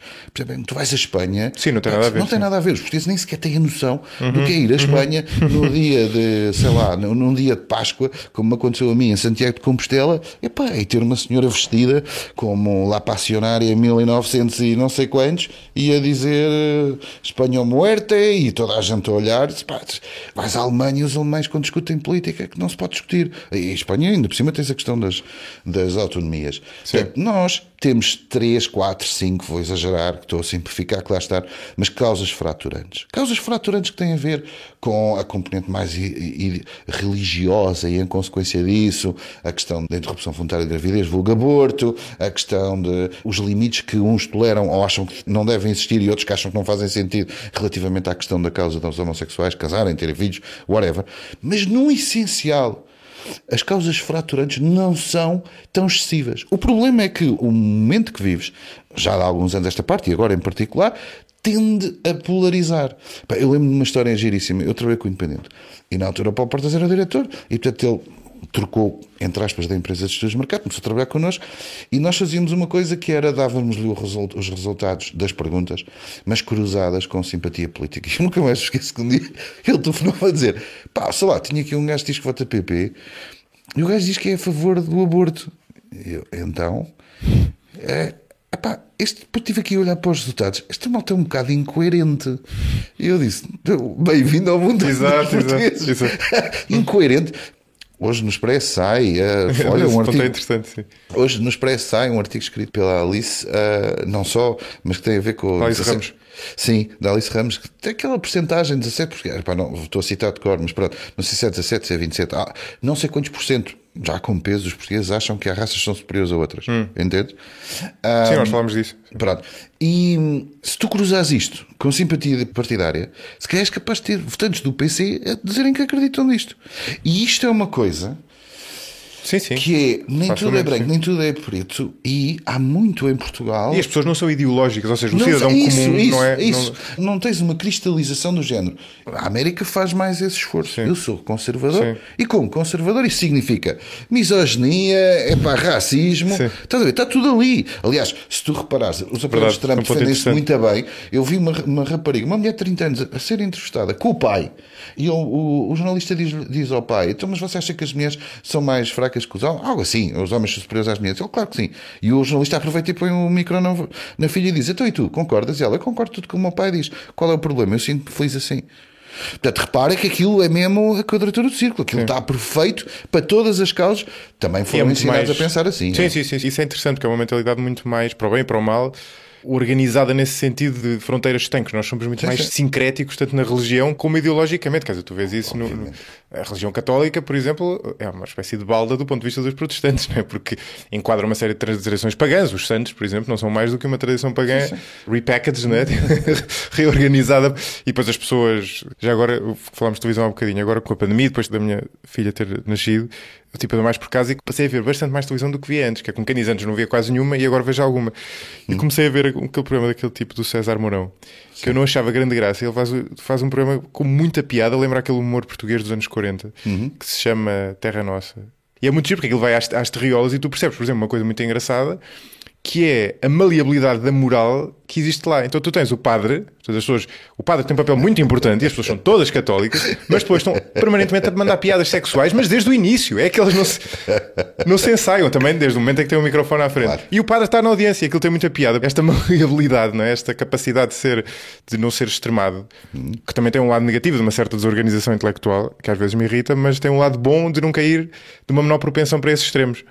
A expressão português suave que tem a ver com a marca de cigarros, mas é a que melhor se aplica. E, na verdade, se quiséssemos ir procurar historicamente as razões, vamos ao período dos descobrimentos. Sim. Quando tu tens uma potência, que se propõe ser uma potência militar, que joga o jogo mundial da ocupação de novos territórios, com um peso demográfico incomparavelmente mais baixo com qualquer um país da Europa, só havia uma solução. E essa solução era teres uma matriz completamente diferente dos espanhóis, que eram muito mais ortodoxos do ponto de vista religioso, e nós fomos super tolerantes. E a verdade é que a política de miscigenação cultural traduz-se hoje numa maneira de abordar as relações conjugais / sexuais em sede da igreja, que são muito mais soft e muito mais português suave, mas tem 600 anos de tradição. Sim. Já há 600 anos que isto acontece. Há quem nega um bocado essa tese. Se a Alice estivesse aqui, eu suponho que ela discordaria em parte disso. Ou seja, o que ela diria é que os dados não mostram... Eu também acho isso, ou seja, a minha intuição também é essa, mas ela diria que os dados não mostram bem essa... O quê? Intolerância? Sim. Acredito que os dados não demonstram dessa forma, porque eu acredito que as pessoas, nesse tema, como tu há pouco dizias, desempenham dois papéis, é a mesma pessoa, mas desempenham dois papéis em dois momentos diferentes. E quando vais para o politicamente correto, aquilo que as pessoas acreditam, as pessoas dizem: eu acredito nisto e acredito na castidade, e no entanto... Aquilo que é cumprir com a castidade, para que... Acho que tem um bocado a ver com isso. Já não sei se o fazem. Que também tiveste este padre norte-americano que foi apanhado num altar com 2 prostitutas e que o bispo depois teve que mandar queimar o altar. E, que é assim uma coisa absolutamente... Estava a fazer um filme pornográfico. Um padre real. Isso é muito giro porque acho isto delicioso. Sim. Sério. Nesse aspecto, dir-te-ia que eu acho que a nossa ortodoxia é mais baixa em sede comportamentos conjugais / sexuais. Isto, como te disse, tem a ver com estes 600 anos, ou com aquilo que aconteceu na altura. Tem a ver... Depois vais para coisas mais complexas que acontecem no nosso país e noutros, mas compreender a divisão da propriedade historicamente e a razão pela qual tens latifúndio e minifúndio entre o Norte e o Sul e os modelos de heranças que existem em Portugal por comparação com outros países na Europa e a poligamia, não a poligamia no sentido oficial, mas a poligamia das amantes e das mulheres e não sei o que mais, tem uma especificidade portuguesa que tem a ver, e em sociologia estuda-se isto, e tem a ver com uma questão que é a distribuição da riqueza e a maneira de tu conseguires gerar harmonia social com este pressuposto de distribuição de riqueza, porque parece que no final do dia estou a complicar uma coisa que é as pessoas têm desejos sexuais e compreendes. It's not that simple. Nem sempre acontece. Se pensares, o mundo muçulmano deixou de consagrar a poligamia porque era demasiado ofensivo ao mundo ocidental. Eu tenho um amigo, um colega meu e amigo turco que me disse sempre a mesma coisa. Pá, vocês são malucos. Dizer a poligamia é uma das melhores formas de despressurizar a pressão social. Ao contrário. Está associado ao dote, não é? Está associado à ideia de que distribuis a tua riqueza, tens mais filhos, tens mais mulheres, tens mais famílias a quem tens. Estamos a falar de um turco, não é? Tens tu, mas os outros não é? Certo, mas ao fazê-lo, sim, tá bem. Que não é que a explicação para o surgimento da monogamia é um pormenor engraçado que eu diria a maior parte das pessoas não sabe. Sim. A monogamia foi uma espécie de conquista social, chamemos-lhe assim, sobretudo no Ocidente, e a causa mais provável teve que ver com o protesto, ou o risco de protesto, de insurreição, dos homens que ficavam sem mulher. Mas foi em França. Em Portugal terá, ou pelo menos estendeu-se a Portugal, não é? Também se diz que as cruzadas começaram precisamente por causa disso. Porque o direito da distribuição da propriedade e da herança em França prejudicava todos os outros filhos que não fosse o primogénito. Sim. É a mesma lógica, exatamente. E é por causa disso que tu de repente tinhas como alternativa para a tua carreira de vida, ou ias fazer carreira religiosa, ou ias fazer carreira militar, porque não ias herdar nada dos bens que os teus pais tinham, ou que o teu pai tinha. E em consequência disso, de repente puseram-te um colete com uma cruz atrás e uma hora, vai lá reconquistar o lugar santo. E as sociedades precisam de ter modelos de distribuição de riqueza, quaisquer que sejam eles, sejam numa perspectiva mais lasciva, como esta eu referi, de amantes e coisas do género, seja numa perspectiva de ponto de vista da lei, quando morre, distribui-se em igual quantidade por todos e, em consequência disso, quando morre alguém especialmente rico, há maior tendência para... Aliás, depois tens o fenómeno ao contrário. Eu há pouco dizia que uma das áreas que estudei na faculdade e que me interessou como sociólogo tinha a ver precisamente com mecanismos de mobilidade social, e um dos mecanismos de mobilidade social, ou um dos problemas na mobilidade social, tem a ver com a tentativa das elites de se perpetuarem como tal. E uma das formas de o fazerem é por via do património e invertendo esta tendência. Isto é, em vez de ser a distribuição da riqueza, é a consolidação da mesma. Sim. Que é, como é que eu arranjo maneira dos meus filhos ou das minhas filhas casarem com alguém em que o produto deste casamento aumente aquilo que existia anteriormente. E isto não vem de agora, isto é do século XVII, do século XVIII, e que é uma preocupação das elites que não refletem, quer dizer, não se sentam todas as elites à mesa a dizer, bora lá, arranjar aqui um modelo para evitar... Claro, é mais orgânico do que isso. É muito mais orgânico, mas que tem comportamentos muito curiosos. Um deles, que eu estudei na minha tese final, tinha a ver precisamente com os chamados espaços de sociabilidade, ou seja, espaços que estão na moda e que de repente as elites, ou jovens sem saberem, têm uma propensão para encontrar alguém, um seu parceiro para a vida, num meio que é laboratorialmente controlado. Exato, sim, que já de si é muito circunscrito. Exatamente, né? Exatamente. E a maneira como as elites, de alguma forma, vivem em pânico de aparecerem gatas borralheiras que de repente podem sempre criar aqui uma pedra no sistema e, portanto, falhar, digamos assim.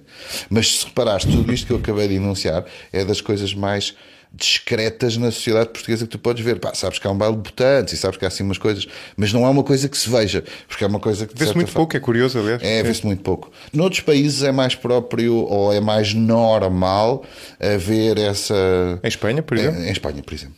Mas esse é um fenómeno curioso. Os ricos, chamemos-lhe assim, ricos / classe alta tradicional, que não são necessariamente a mesma coisa. Muitos dos ricos não são classe alta tradicional, sobretudo, mas também muita classe alta tradicional não é rica. Mas são mundos que vivem em universos mais ou menos paralelos. É curioso. Em Portugal, em Espanha já nem é tanto assim. Tens a história da Ola e não sei o quê, que faz algum exibicionismo disso. Tu estiveste em Portugal, eu lembro-me disto só de ler, mas justamente na altura do Independente e de alguma euforia. Tinha algumas revistas que mostravam essa realidade. Mas desapareceu completamente. É curioso. É um universo à parte. Ou seja, tu ligas a televisão ou lês os jornais, está lá tudo, menos isso. Sim.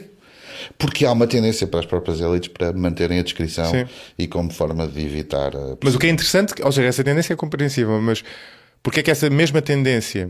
Há aqui uma equação, não é? Eu não conheço a outra variável, bem, porque essa mesma tendência há de existir nos outros países, há de existir, por exemplo, em Espanha. Mas em Espanha há qualquer coisa não sei se um interesse maior do público, mas que compensa esse efeito e leva a uma exposição dessas pessoas. Eu creio que, por um lado, é o interesse maior do público e, por outro lado, também é a forma como eles se propõem capitalizar isso, não é? Não te esqueças que, se calhar, aparecer no Revista da Ola pode-te permitir ganhar uma quantia muito significativa, coisa que, se calhar, a Caras em Portugal não te dá. Também é ao contrário, que é quanto é que tu pagas para lá apareceres. Sim. E também sabemos que esse product placement baseado em pessoas também ocorre. Mas não vamos mais longe, comparando com um país que, em teoria, até tem ligações históricas a nós, que é o Brasil. As elites brasileiras são uma coisa escancarada. Aliás, no início da pandemia tiveste aí um caso engraçado em que houve um casamento em São Paulo em que vários braços da mesma família vieram dos Estados Unidos, de França, de Itália, portanto, e juntaram-se todos, e naquele casamento 70 ou 80 ficaram contaminados.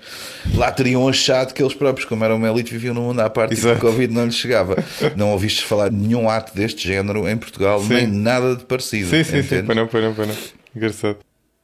Olha, deixa-me fazer aqui uma curva de 90 graus, porque nós aqui desviámos-nos do assunto por bons motivos. Verdade. Por bons motivos, mas desviámos-nos do assunto dos estudos de mercado. Eu queria voltar aí, e se calhar a melhor ponto, até porque já está bem avançado, a melhor ponto para, se calhar, voltar aí é uma ideia, uma iniciativa em relação àquela que eu gostava de ter a tua opinião, enquanto alguém que conhece bem o funcionamento entre outras coisas, da técnica da amostragem. E, aliás, até nos últimos episódios que saiu com o Carlos Moedas, ele falava disso. O Emmanuel Macron, em França, fez uma coisa que já se falava há alguns anos, já tinha sido feita em outros países, e ele fez-o em resposta àquele movimento dos coletes amarelos, que foi formar uma série de assembleias, chamamos de assembleias de eleito populares, não sei, já não tenho certeza se o nome é exatamente este, em que as pessoas são escolhidas de forma aleatória da população, ou seja, não se candidatam, são escolhidas de forma absolutamente aleatória da população, e, portanto, tenderá a ser uma amostra representativa da população. Não são escolhidas pelo grau de formação, por absolutamente nada, portanto, tu traz uma pessoa, um professor universitário ou uma pessoa que é, sei lá, presidente de uma empresa, e traz um agricultor, um trabalhador fabril ou um trabalhador de supermercado, uma senhora de idade, um miúdo, um rapaz de 18 anos, ou whatever, não é? Tens ali toda a gente. E a lógica daquilo, que já foi implementado, por exemplo, na Irlanda, julgo que precisamente a questão do aborto, e até se falava em ter feito isso no Reino Unido por causa do Brexit, e aquilo, parecendo uma ideia mais ou menos absurda, tem uma série de potencialidades, porque retira aquela lógica do nosso sistema partidário, de tu teres um eleitorado, de teres uma série de cargos, de jobs for the boys, não é? Portanto, tu tens que defender políticas que também assegurem o emprego às pessoas que dependem de ti, uma série de coisas. E a lógica daquilo, eu já tinha visto aquilo proposto no passado, é que, embora aquelas pessoas sejam, muitas daquelas pessoas não percebam nada do que estão a fazer, se elas forem devidamente informadas, se quiseres, pelo seu bom senso e por serem representativas da população, acaba por ser uma democracia direta em bom, portanto, um modelo interessante. Mas, se bem percebi, eles são, não têm que fazer nada a não ser opinar sobre determinadas eles são informados, por acaso li mais sobre o modelo irlandês até do que como está a funcionar em França, mas basicamente eles são informados por especialistas, discutem entre eles, são informados, quer dizer, no limite, por sem fim de pessoas, não é, que se entenda serem relevantes. Ou seja, imagina que era o aborto, no aborto tu terias pessoas da igreja, terias médicos, terias cientistas, terias políticos, e eles ouvem todas aquelas pessoas, discutem entre eles e no fim produzem uma opinião.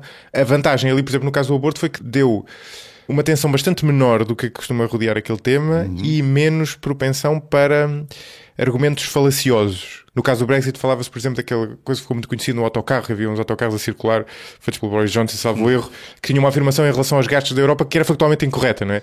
Mas aquilo ali passou, porque, quer dizer, aquilo se calhar foi discutido na televisão, mas as pessoas não deixaram de ver o que estava no autocarro. Numa Assembleia deste género é mais difícil que isso aconteça. Agora, tem esta técnica, e por isso é que eu, quer dizer, não só por isso, mas especialmente por isso gostava de ter a tua opinião. Isto baseia-se nesta técnica da amostragem que para muitas pessoas não será absolutamente natural. Quer dizer, tu de repente vais escolher aleatoriamente a população e aquelas pessoas representam a população porque foram escolhidas com base numa amostra aleatória. Tu achas que isto era execuível? Bem, eu acho que é execuível. Quer dizer, produzir ou construir uma amostra aleatória tem um conjunto de exigências metodológicas que não são fáceis de cumprir. Sendo o Estado a fazê-lo, é facílimo, porque obviamente o Estado tem uma base de dados com todos os cidadãos de uma determinada região, circunscrita, e portanto consegue perfeitamente saber, ou melhor, tendo a listagem, utilizares uma fórmula aleatória, até pode ser testemunhada por terceiros para se certificar de que foi aleatório e saem aquelas pessoas e já está. Portanto, tecnicamente é difícil haver melhor, só se for uma experiência laboratorial com células ou com algo parecido, entendes? Ou com bolas brancas e pretas, como faziam os amostrólogos no início do século XX. Portanto, por aí, perfeito. Segundo, tem a ver com o modelo de democracia participada, e aí terá a ver com os políticos e com a convicção por parte dos políticos e dos partidos da respectiva Assembleia de que entenderem de que este é um modelo. A Assembleia não tem que ser nacional, pode ser local. Que este é um modelo. A verdade é que a Europa tem vindo há uns anos esta parte a produzir modelos de democracia participada que procuram precisamente minimizar aquilo que há pouco dizias a propósito do Chega, que é as pessoas dizerem que são contra o sistema porque não há maneira de contrariar o sistema. Não é verdade. Os exemplos dos orçamentos participados a nível das autarquias e em função disso os ditos portais da transparência, onde tu colocas os projetos, as verbas que foram gastas e com que objetivo se propõem e execução, prazos de execução e tudo mais, são inequivocamente modelos de transparência, de dar aos cidadãos e eleitores o conhecimento de como os dinheiros públicos são geridos. E hoje são geridos melhores do que alguma vez foram. E não tem nada a ver com méritos ou do PS ou do PSD. É a circunstância de ver as regras da contratação pública. Claro. Portanto, se quiseres, é quase o progresso como ele tem que acontecer. E, portanto, as coisas já não são como eram no passado. Há espaço para as pessoas continuarem a dizer isso é assim, mas há sempre aquele fulaninho. Com certeza que sim. Mas não tem nada a ver com o que era há 20 anos ou há 25 anos atrás. Outro tema a mim, que me parece mais complexo, quanto ao modelo em si parece-me perfeito, as pessoas têm que aceitar, a população em geral, que aquele grupo que ali está representa por esse princípio da aleatoriedade e, portanto, é verdade que estão lá reproduzidas as características de todos eles. Eu acho que os modelos participativos de referendos seriam sempre preferíveis, toda a gente pode participar, mas há aqui um trade-off engraçado, que é, se esse modelo, se todos estiverem disponíveis para participar, mitiga a questão da abstenção, porque num referendo podes ter abstenção e depois quem não participa pode ter sempre a possibilidade de poder criticar, a dizer que isto não me representa a mim, e depois tens aqui... E no referendo não tens discussão, ou seja, as mesmas pessoas que vão votar discutem o tema. No referendo a discussão acontece de maneira mais ou menos desorganizada e liderada por quem consegue influenciar a opinião. E não são chamados, convocados os peritos ou quem pode ter uma opinião. Portanto, isso é quase o princípio do jurado, não é? Dos jurados nos Estados Unidos. Não, é isso mesmo, é isso mesmo. O modelo é inspirado aí. A única coisa aí é salvaguardar todos os cuidados, não só de uma amostra aleatória, mas da maneira como todos participam. Sabes que uma das coisas mais engraçadas no aleatório não está no aleatório, porque o aleatório parecia uma coisa pura e, portanto, a gente está a falar, eu estou a falar contigo, qualquer pessoa minimamente esclarecida sobre amostras diz é aleatório. Ok, tudo bem. Mas não é verdade, porque o ok, tudo bem tem um tema que é como se faz a substituição. Porque uma amostra aleatória pode ter substituições e como ela se faz, muitas das vezes pode ser onde está o tricky da questão. Não falo sobre este modelo que estou aqui, não tem nada a ver com este. Acredito que aqui os franceses e os holandeses vão lá todos e não há tema. Mas, por exemplo, os jurados é um bom exemplo. Cada vez que tens uma possibilidade de escusa por uma razão qualquer, como é que se faz a substituição? Pode ser a fonte de todos os problemas, quando, do ponto de vista formal, te parece profundamente purista. Entendes? Se faz todo sentido. Este é um filme giríssimo com o Gene Hackman, um dos últimos dele. Eu adoro o Gene Hackman, mas pronto, decidiu escrever telenovelas. Sabes que ele escreve romances, novelas. Sim. E que precisamente é um filme sobre a constituição de um grupo de jurados e há uma personagem que mente e consegue entrar no júri para conseguir que uma situação... Mas aqui o que importa é, os tipos sabem tudo sobre eles e têm a possibilidade de decisão, que ele é giríssimo. A acusação e a defesa levam 20 propostas de indivíduos e ambas as partes consensualizam sobre quais aceitam ou não. E aquilo é discutido quase. Este fulano é religioso, tem um sobrinho que foi morto no Iraque, gosto, ele que venha, aquele não sei o quê. Meu Deus, é mesmo a sofisticação da escolha. Isso, obviamente, já não é a parte purista do que o Macron pensou e do que os irlandeses executaram. Mas isso acontece, essa negociação acontece quando é preciso substituir alguém ou acontece logo de raiz? No caso norte-americano acontece de raiz. Mas à partida, se é aleatório, tu tens um algoritmo. Não, porque tu tens a hipótese na lei de excluir 5. E ao poderes excluir 5, estás necessariamente a fazer a mesma coisa. A amostra é pequena, se calhar também. Sim, estás na prática a escolher. E, portanto... Mas é porque, desculpa interromper, eu diria que isso tem que ver com... Não sei quanto, os júris americanos são compostos por quantas pessoas? É as 20 que dizias há bocadinho?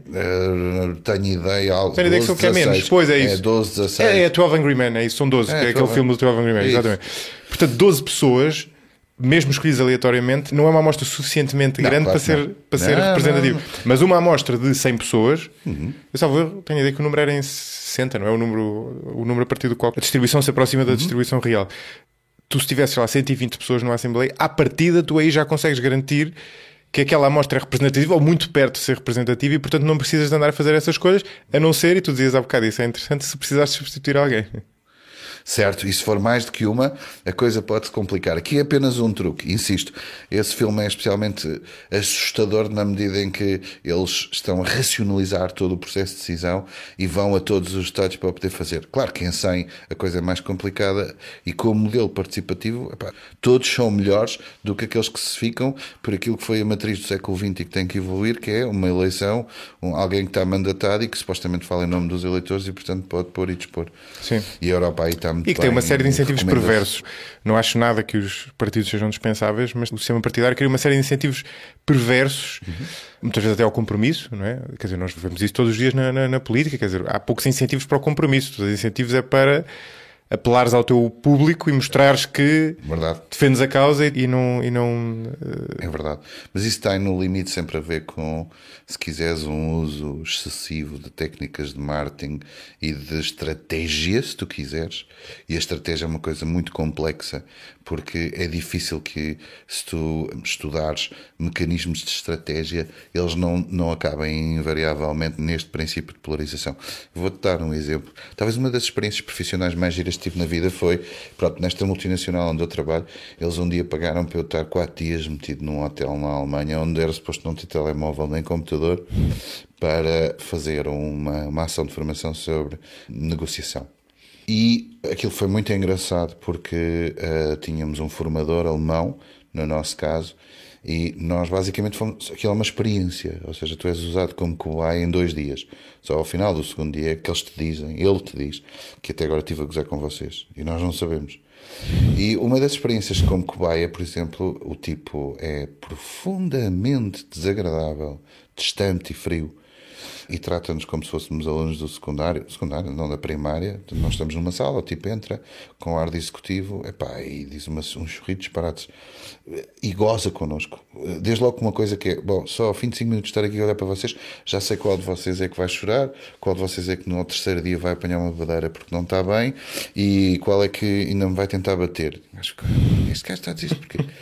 Então um dos primeiros exercícios é, aos pares, ele manda-nos entrar para dentro de uma sala. Na sala está um quadro em branco, onde tem um número, tem 10.000 ou 100.000, pouco importa. Então diz para irmos cada um para cada canto, não podemos falar entre nós, temos uma câmara a apontar para nós, como um burro com orelhas, estás a ver? Como se fazia na escola há muitos anos. Sim. E ele vai de um lado para o outro e diz, vamos fazer um exercício, eu chego ao pé de um e digo-te o número e depois vou ao outro e digo o número que ele te deu. E vamos fazer isto 6 vezes e depois eu digo quem ganhou. E tu não fazes a mínima ideia do que é as regras do jogo. O gajo chega ao pé de mim e diz que o meu colega, por acaso era o turco, diz, olha, ele disse 35 e eu disse, a primeira vez disse 36. E depois vem lá e o turco tinha dito 100 e eu, sacana, 1000, pumba. E quando tu dás por ti, estás 10 milhões. E depois ele diz, ganha este, ganha aquele. E só no fim é que ele te diz que o vencedor já está pré-definido, tu não sabes. O que estás é, gastam lá uma coisa em Excel, onde vai pondo até onde é que tu esticas os boundaries da tua agressividade supostamente negocial.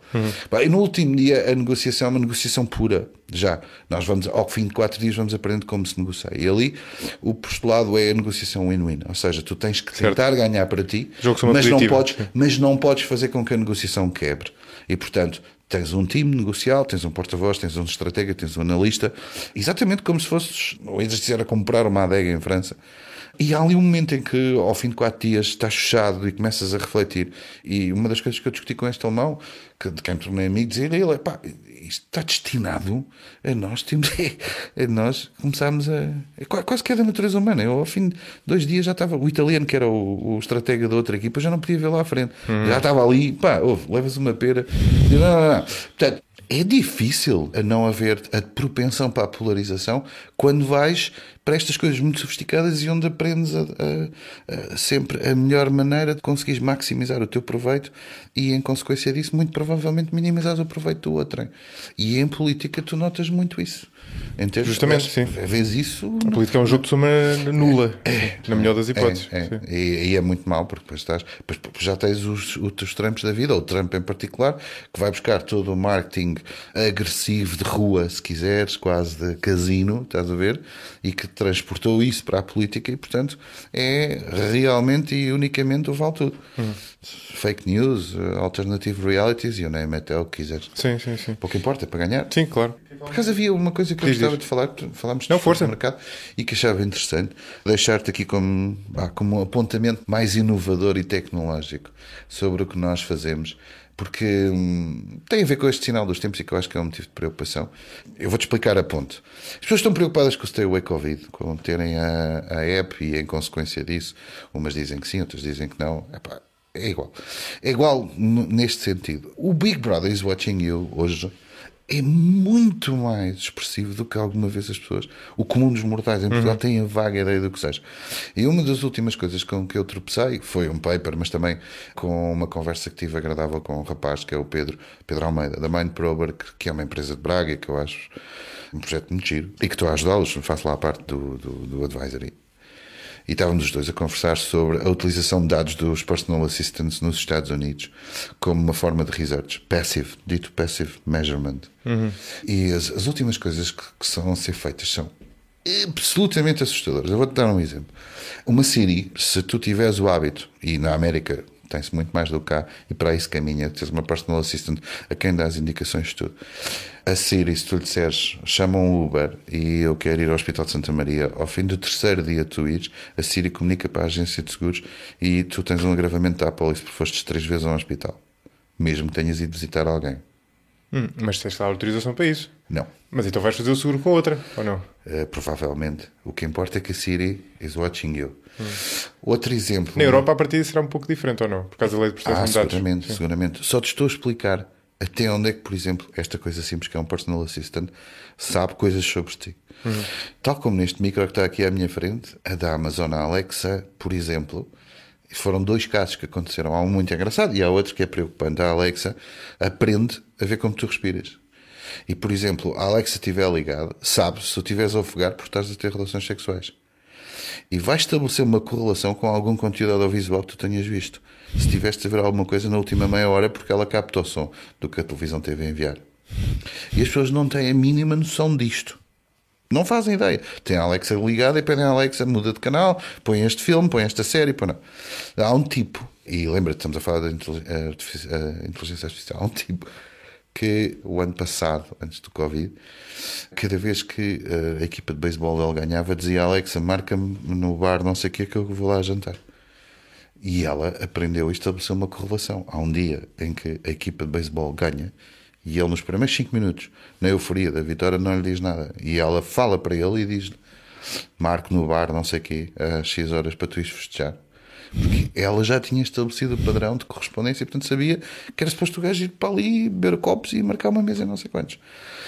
Eu acho isto muito mais, por um lado, aliciante. Claro que isto depois gera o Big Data e o Passive Measurement, desde que não se viola, enfim, aquilo que é a privacidade de cada um. Claro. Mas isto, ao mesmo tempo, o Big Brother é inacreditável. As pessoas não têm a mínima noção. Nós, na área de research, sabemos disto. Sabemos disto porque sabemos que a Google, o Facebook, a Amazon e outros players têm cada vez mais informação sobre nós. E a propósito disso, onde é que isso deixa o mundo dos estudos de mercado tradicionais? A medição passiva tem uma enorme vantagem, que é entre aquilo que tu dizes que fazes e aquilo que tu fazes vai a uma certa distância. E, portanto, anula um bocadinho aquilo que tu dizes: não, eu só fumo X cigarros por dia. Depois, na verdade, o passive measurement pode dizer que tu fumas mais. Também já aprendemos a conviver com a diferença entre o que é declarativo e o que é passivo. E, portanto, sabemos que há um delta de diferença em que as pessoas, quando dizem que fazem uma coisa, fazem um bocadinho diferente. Sim. Mas este declarativo é absolutamente essencial para perceber as razões. E, portanto, o espaço dos estudos de mercado vão sempre existir, porque tu tens um padrão de comportamento, mas tens que lhe dar uma razão. Claro. A raison d'être, como dizem os franceses. Sim. Porquê que isto acontece? E aí a medição passiva não traz. Ou seja, a medição passiva mede de forma mais exata aquilo que acontece, aquilo que as pessoas mas fazem, continua a ser preciso explicar porque é que acontece. Exato. E o porquê é, na verdade, tudo aquilo que motiva marketeers, agências de comunicação, agências de meios, do ponto de vista, por exemplo, do consumidor, para que ele haja de uma determinada maneira e tu tentas obter todo o Big Data para que haja um determinado comportamento, mas depois falta estabelecer as correlações e aquelas que garantidamente fazem explicar porquê. E no limite falar com o consumidor, perguntar: sei lá, porquê você fez isso? Sim. Não é? Claro. Que é a grande questão, é porquê? E há uma coisa que eu estava a pensar, quando estava a preparar esta conversa, já pensei nisso várias vezes e tinha curiosidade de saber se tu tens essa experiência. Já tive essa experiência direta, já observei noutros vendo de fora e também já já ouvi pessoas queixarem-se disso, sobretudo nestas áreas de, como é que tu trabalhas, que são chamadas áreas B2B, não é? De uma empresa cujos clientes são empresas, não é? E aquilo que as pessoas queixam às vezes, e que é um fenómeno interessante, que tem muito a ver com a organização interna das empresas, e é, em certo sentido, pode ser visto quase como um paradoxo do modelo de negócio das empresas, ou um paradoxo do capitalismo, é que há no interlocutor, neste caso no teu interlocutor ou na tua interlocutora da empresa que está a contratar, no caso de ser uma empresa que está a contratar o serviço, sobretudo se for uma empresa grande, essa pessoa não é o CEO ou a CEO, não é? Essa pessoa tenderá a ser, ou quer dizer, pode ser, mas noutros casos não será, noutros casos será uma chefia intermédia. E essa pessoa muitas vezes, o que rege a decisão é mais uma aversão ao risco do que propriamente maximizar o retorno, sobretudo se houver o risco por trás. E portanto ela, por exemplo, no teu caso eu imaginaria que aconteça muitas vezes a pessoa dizer: tudo bem, António, estás-me a propor este estudo diferente e que os outros nunca fizeram e que se calhar vai dar um insight que eu não tive antes, mas eu prefiro ir pelo valor seguro, que já está mais do que visto, os concorrentes sempre fizeram isto sempre funcionou, e eu para cima, se precisar de justificar, justifica, a pessoa vai reconhecer que aquilo já foi feito, um focus group que toda a gente já fez, ou não é? E essa invenção que tu estás a propor parece muito giro, mas se isso corre mal eu estou tramado, e se correr muito bem eu na verdade não vou ter. Tenho uma pancadinha nas costas, mas não vou ter o benefício total de ter corrido bem. Se correr mal, estou lixado porque pus-me a inventar. Verdade. Okay. 100% verdade. Não estava à espera de tanto. A questão é que o bem destas coisas, cada vez que estás a falar de inovação, obriga-te a pensar que tens que ir a um target diferente daquele que eventualmente, tradicionalmente, trabalha contigo. Uma vez o Jorge Marrão, que é Deloitte, a partner da Deloitte, quando estava, óbvio que é Deloitte, portanto a Deloitte está a vender serviços, não tem a ver com os serviços de estudos de mercado. Sim. Mas eles têm uma coisa muito engraçada que é... Mas é um tipo de empresa onde acontece isto. Com os clientes dele, sim, claro, sim. Deles de certeza. Sim, eles têm uma coisa muito curiosa que ele explicava. O que ele me explicava é: nós sabemos que há duas pessoas com poder de decisão financeiro para escolher quando estão 3 ou 4 consultoras lá para uma coisa que é uma mudança do modelo de negócio, e portanto não é uma coisa fácil, que custará certamente milhões, não só em Portugal, no mundo inteiro. E portanto nós sabemos que há duas pessoas que decidem, que é o CFO ou o CEO, no final. Obviamente quando somos chamados e quando acontece, estamos lá 5 ou 6 consultoras, está uma equipa, um staff enorme de uma grande empresa, de uma HP ou de outra coisa qualquer, mas nós não queremos saber dos outros. Fazer o pitch para nós custa-nos, ou pode-nos custar muito dinheiro, e portanto nós temos modelos de questionário, onde não é um questionário, nós não perguntamos nada, mas onde anotamos determinados comportamentos e padrões que visam pré-definir qual a probabilidade de nós podemos ganhar o pitch, para investirmos as horas e os milhares ou centenas de milhares de euros, porque sabemos que estamos 5 à mesa e eles vão ter que escolher uma. E nós testamos modelos para perceber na reação do CFO e do CEO se nós estamos no jogo ou estamos fora de jogo. Porque a partir do momento em que lá um dos nossos indicadores diz most probably out, nós não perdemos um minuto, nem fazemos perguntas. Depois é muito engraçado que eles sabem, ou melhor, sabem, por experiência, sabem que há um determinado momento na negociação, nas perguntas que são feitas, em que um destes dois, CFO ou CEO, dão sinais da sua preferência.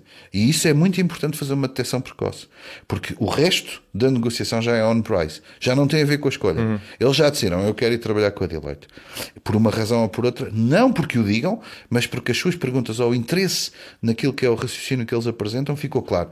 Depois, a partir dali, investidos, depois, exatamente, pois agora é preço. E portanto, o investimento pode outra vez ser maximizado em pitch, porque nós já falámos e eles já deram sinais que gostam, agora vamos pôr tudo nos nossos negotiation skills para tentarmos maximizar o proveito, e já está, e daqui sair. O que não deixa de ser engraçado, está a ver, nesta lógica de até sofisticamos este modelo de perceber qual é a probabilidade ou não de me sair, e se vale a pena continuar a fazer esta inversão aqui. Porque há dois decisores. Portanto, sim, eu diria que normalmente cada CEO é um CEO, uns são mais avessos à mudança, outros são menos. Tem a ver com a formação de cada um deles, tem a ver quase com a sua personalidade, de serem mais excêntricos, independentemente do dinheiro que estão a gerir. E portanto há um bocadinho de tudo, entendes? De tudo no fator de risco. Sim, e de quem tem assim, se for uma multinacional, por exemplo, a pessoa que é o diretor ou diretora-geral da empresa aqui reporta a uma série de pessoas acima. Certo. Eu tive uma experiência muito gira. A história da cerveja Boêmia, passando aqui publicidade à marca, é muito engraçada, porque nós começámos no início, na gênese de tudo isto, por a Superboc, ou neste caso a Unicer, ter uma cota de mercado em que estava claramente em vantagem face à Central Ser, e de eu ser chamado à Central de Cervejas para um primeiro briefing inicial, onde foi tipo o blank board, ou seja, isto está tudo em branco, bora lá pensarmos. Depois dali ali derivou uma série de coisas. Fizemos, vou exagerar, 30 estudos, entendes? Mas o ponto de partida de tudo aquilo foi uma coisa giríssima, que foi, ok, vamos pensar, pá, como é que se encara a cerveja, como é que é isto a cerveja? E então, eu na altura dava aulas na Faculdade de Ciências Sociais e Humanas na Nova, e havia um fulano que lá estava, que era o Gabriel Pereira Bastos, que era professor de Antropologia, e eu achei trazer para cima da mesa uma abordagem completamente diferente. Epá, vamos... Repara, o ponto de partida era, para ele central, era porque que há as rivalidades regionais que fazem com que a Sagres não seja aceito no Porto e simultaneamente o Superboc é muito mais easily accepted em Lisboa. E portanto eu perguntei ao José Gabriel, que era muito mais velho, irmão de um amigo meu, se ele estava disponível para ir fazer uma palestra, paga naturalmente, e onde ele tentasse ir buscar pistas sobre isso. Ele disse-me que sim, contactou 2 ou 3, ele já era orientador de teses de mestrado e de doutoramento, contactou 2 teses de doutoramento, uma delas versava sobre o tema, e portanto os gajos, que um deles era do Porto, e lhe disse, Sagres, esquece lá isso e tal. Mas eu nunca mais me esqueço, quando ele lá fazia a apresentação, ele era um professor de antropologia, como os bons professores de antropologia, aquele boneco, entre aspas, não no sentido negativo, de uma barba comprida, mal feita, uma pasta de cabedal toda velha, só faltava ir de chinelos e estava ao bordo da central de cerveja. E o homem, o Gabriel começa, uns 10 minutos, começa a versar sobre o significado da cerveja e sobre o facto da espuma da cerveja ter uma alegoria, uma metáfora ao esperma humano. E o Alberto, do ponto que era CEO da central de cerveja, olha para mim, tipo, eu paguei por isso. E eu, oh my God, fomos demasiado longe no fora da caixa. E depois acabou, entre aspas, não, ou quase, a sair em ombros, porque depois deu 40 mil pistas sobre o tema das... se quiseres, dos regionalismos, de toda a parte identitária das regiões e das diferenças, e portanto foi um excelente trabalho para começarmos a construir uma estratégia que levou a que a Boémia fosse vencedora, e ao mesmo tempo em toda aquela gente aliás estava à frente o diretor de marketing era o Nuno, que está hoje nos Estados Unidos, aliás é CEO da Diageo, e recordo-me dele estar nessa apresentação também. Portanto estava toda a equipa de marketing, toda a equipa de business development da Central, e foi muito engraçado porque depois todos se nivelaram naquilo que era o entendimento do que, afinal, o que é isto das rivalidades entre o Porto, o Norte, o Centro, o Sul, os Alentejanos, os Algarvios, as Beiras. Mas há ali um momento em que tu, a propósito da tua pergunta do risco, não é? Sim. De a pessoa que aceita este desafio e tu ficas ali, isto é demasiado fora da caixa. Sim, vocês pensarem, se calhar arriscámos, se calhar... Eu não tinha jogado seguro, o que o Gabriel ia dizer, claro. Não é? Eu tinha na altura, não sei, 30 e algo, 40, ou não, nem isso, e o Gabriel já tinha 60 anos, portanto ele era meu, nunca tinha sido meu professor, mas podia tê-lo sido, e portanto eu não me atreveria, eu tinha-lhe dado o briefing do que queria, ele falaria, e portanto teria utilidade, não tinha. O problema foi o início que ele dá à coisa, e eu pensei, está tudo perdido. Eu nunca mais volto a trabalhar com a Central de Cerveja. Imagina que tinha havido um problema qualquer, uma interrupção, e aquilo tinha ficado por ali. Era absolutamente assustador. Mas pronto, mas correu bastante bem e foi bastante engraçado. Boa. Olha, excelente maneira de terminarmos. Não querias falar deixa-me falar sobre os livros, vou ser rápido. Não, era isso que eu ia. Terminámos com o livro. Desculpa. Ou com os livros. Vou só falar de 2 e só por um motivo. Tu há bocadinho começámos a falar do Chega. E pronto, é difícil não acabares a pensar em movimentos fascistas. Não quero que as pessoas me interpretem mal e que seja necessário forçosamente a fazer uma colagem. Isso é um juízo de valor, pouco importa. Mas lembro-me de há 2, 3 anos ter lido e ter achado divertidíssimo uma biografia do Mussolini, e que eu acho especialmente interessante porque acho que o registro do Mussolini, não por causa do André Ventura, mas até o Trump. Ontem vi uma caricatura em que se punha Trump com o Mussolini com o mesmo face, muito parecidos um com o outro, e acho especialmente interessante. Mas uma biografia, porque foi escrito por um tipo inglês, vale a pena ver, é um livro um calhamaço e chama-se qualquer coisa a história de Mussolini ou equivalente. Tem 2 ou 3 notas deliciosas, uma delas por causa do grau de sofisticação de um líder populista. O Mussolini recusou sistematicamente a assistir a um evento com um embaixador inglês em Itália, na altura em que ele é eleito, em 30 e poucos, e eles não estavam a perceber, quer dizer, percebiam que ele não quisesse estar com os ingleses, mas na prática não tinha havido guerra, foi antes da guerra, e portanto ele é pressionado por toda a gente no governo a dizer, temos mesmo de estar com o gajo, e o gajo não quer porque ele é de origem humilde, é um tipo que não tem maneiras, não tem educação, mais ou menos. E portanto vem a história desse jantar, que nós sabemos que aconteceu assim por cartas redigidas pela mulher do embaixador, que conta a história do meu primeiro jantar com Mussolini. A questão é, ele não sabia usar os talheres. Portanto, eles tinham uma carrada de talheres e tentaram ensinar, ele não conseguia. E então, ela apercebe-se disso. E como se apercebe disso? Apercebe-se que ele está a tentar ultrapassar o problema fazendo um truque, que é usando os talheres que ela usa para comer as mesmas coisas que ela usa. E então ela troca os talheres e o Mussolini, que não sabia, tinha mais que pensar, troca também. Acho este apontamento delicioso. Para além de outro que eu acho... Troca aqui de mãos, é isso? Não, usa-os erradamente. Ou seja, sim, troca de funções. Troca de funções de cada um dos talheres, sim. E aí tem a certeza e a confirmação. Este homem não sabe e portanto vai fazer tudo o que eu fizer. E, portanto começa a gozar com ele, põe água num copo, noutro copo diferente e coisas do género, e o Mussolini faz tudo o que ela faz. E depois, no meio desta áurea, não é? Il Duce é um homem assim com esta projeção e com esta pujança. Tens outro aspecto curioso, mundano. Eu gosto destas coisas, que os pés de barro, não é? Ele tinha imensas amantes, teve depois uma doença sexual transmissível, mas ele tinha basicamente, ele era muito pouco higiênico com ele próprio, não tinha uma higiene propriamente recomendável. Curioso. E, portanto, sim. Tinha aquilo que os portugueses vulgarmente chamam chatos e não conseguia combatê-los. E isso trazia-lhe imensos problemas em alguns eventos públicos, porque estava aflito. E eu acho delicioso que as pessoas possam ler um livro que conta o outro lado de um ditador, com a amante, e a amante a chatear-lhe a cabeça, e o tipo já não sabia, já não tinha paciência para aturar, e depois uma delas, que foi a mais relevante, mas o livro versa sobre várias delas, e também a relação e as discussões dele com o Papa, porque ele na verdade tem uma relação muito intensa com o Papa, depois acabam não por ser amigos, mas por se tolerarem um ao outro. É um livro giríssimo. O livro que eu recomendaria é um que eu reli há 2 semanas, foi de fim de semana, pronto, para parar um bocadinho, e peguei num livro e peguei nele no sábado à noite e terminei na segunda de manhã, que eu já li para aí 20 vezes e gosto de ler de vez em quando, e que se chama As Cruzadas Vistas pelos Árabes, do Amin Maalouf. Quem é que me recomendou esse livro já aqui no podcast? A sério?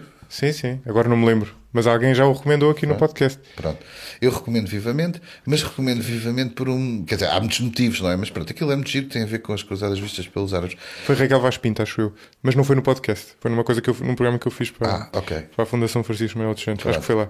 Ok, eu acho delicioso o livro é muito giro. Sim. E recomendo vivamente porque é de facto Vistas pelos Árabes e as histórias que por lá contam, mas no meio daquilo tudo, que é todo um período que inclui o período Saladino. Exato, é isso. Eu acho absolutamente delicioso a tendência suicida de toda aquela gente, porque são uma quantidade de cidades naquilo que hoje é o território do Iraque e sobretudo da Síria, que vão sendo conquistadas pelos cruzados. Aí há ali uma determinada altura que não tem graça nenhuma, mas eu acho absolutamente inacreditável, que é os príncipes seljúcidas, que são, na verdade, os herdeiros dos turcos que ocuparam e que invadiram aquela zona, e, portanto, tu tens os líderes religiosos que não têm poder político, e o verdadeiro poder político está nas mãos de antigos escravos turcos. Na verdade, é esta a dinastia seljúcida que controla. E, portanto, há uma série de reis e de vizires, e o rei que o parta, estão todos por ali, uns irmãos dos outros. E o que é absolutamente delicioso é o pânico que eles têm inicialmente dos cruzados e depois a seguir dos pânico de serem traídos pelos seus pares. E portanto tu tens histórias inacreditáveis de, depois de uma primeira tentativa de reconquista de uma cidade que os cruzados tinham ganho, um irmão propõe aos príncipes cruzados que se juntem a ele para correr com o outro irmão que estava noutra cidade. E por exemplo, uma dessas primeiras vezes que o Godofredo ou um desses recebe aquela proposta, ele fica tipo, estes são completamente malucos.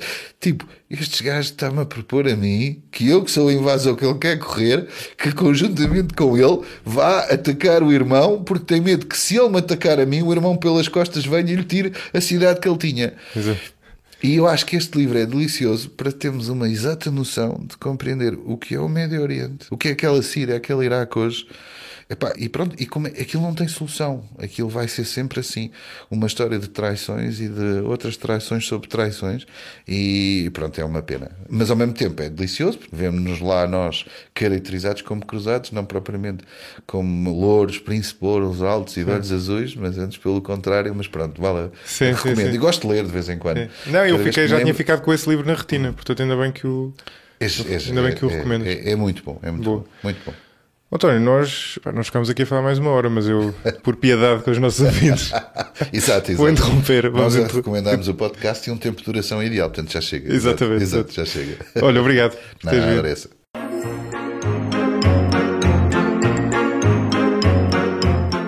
Este episódio foi editado por Martim Cunha Rio.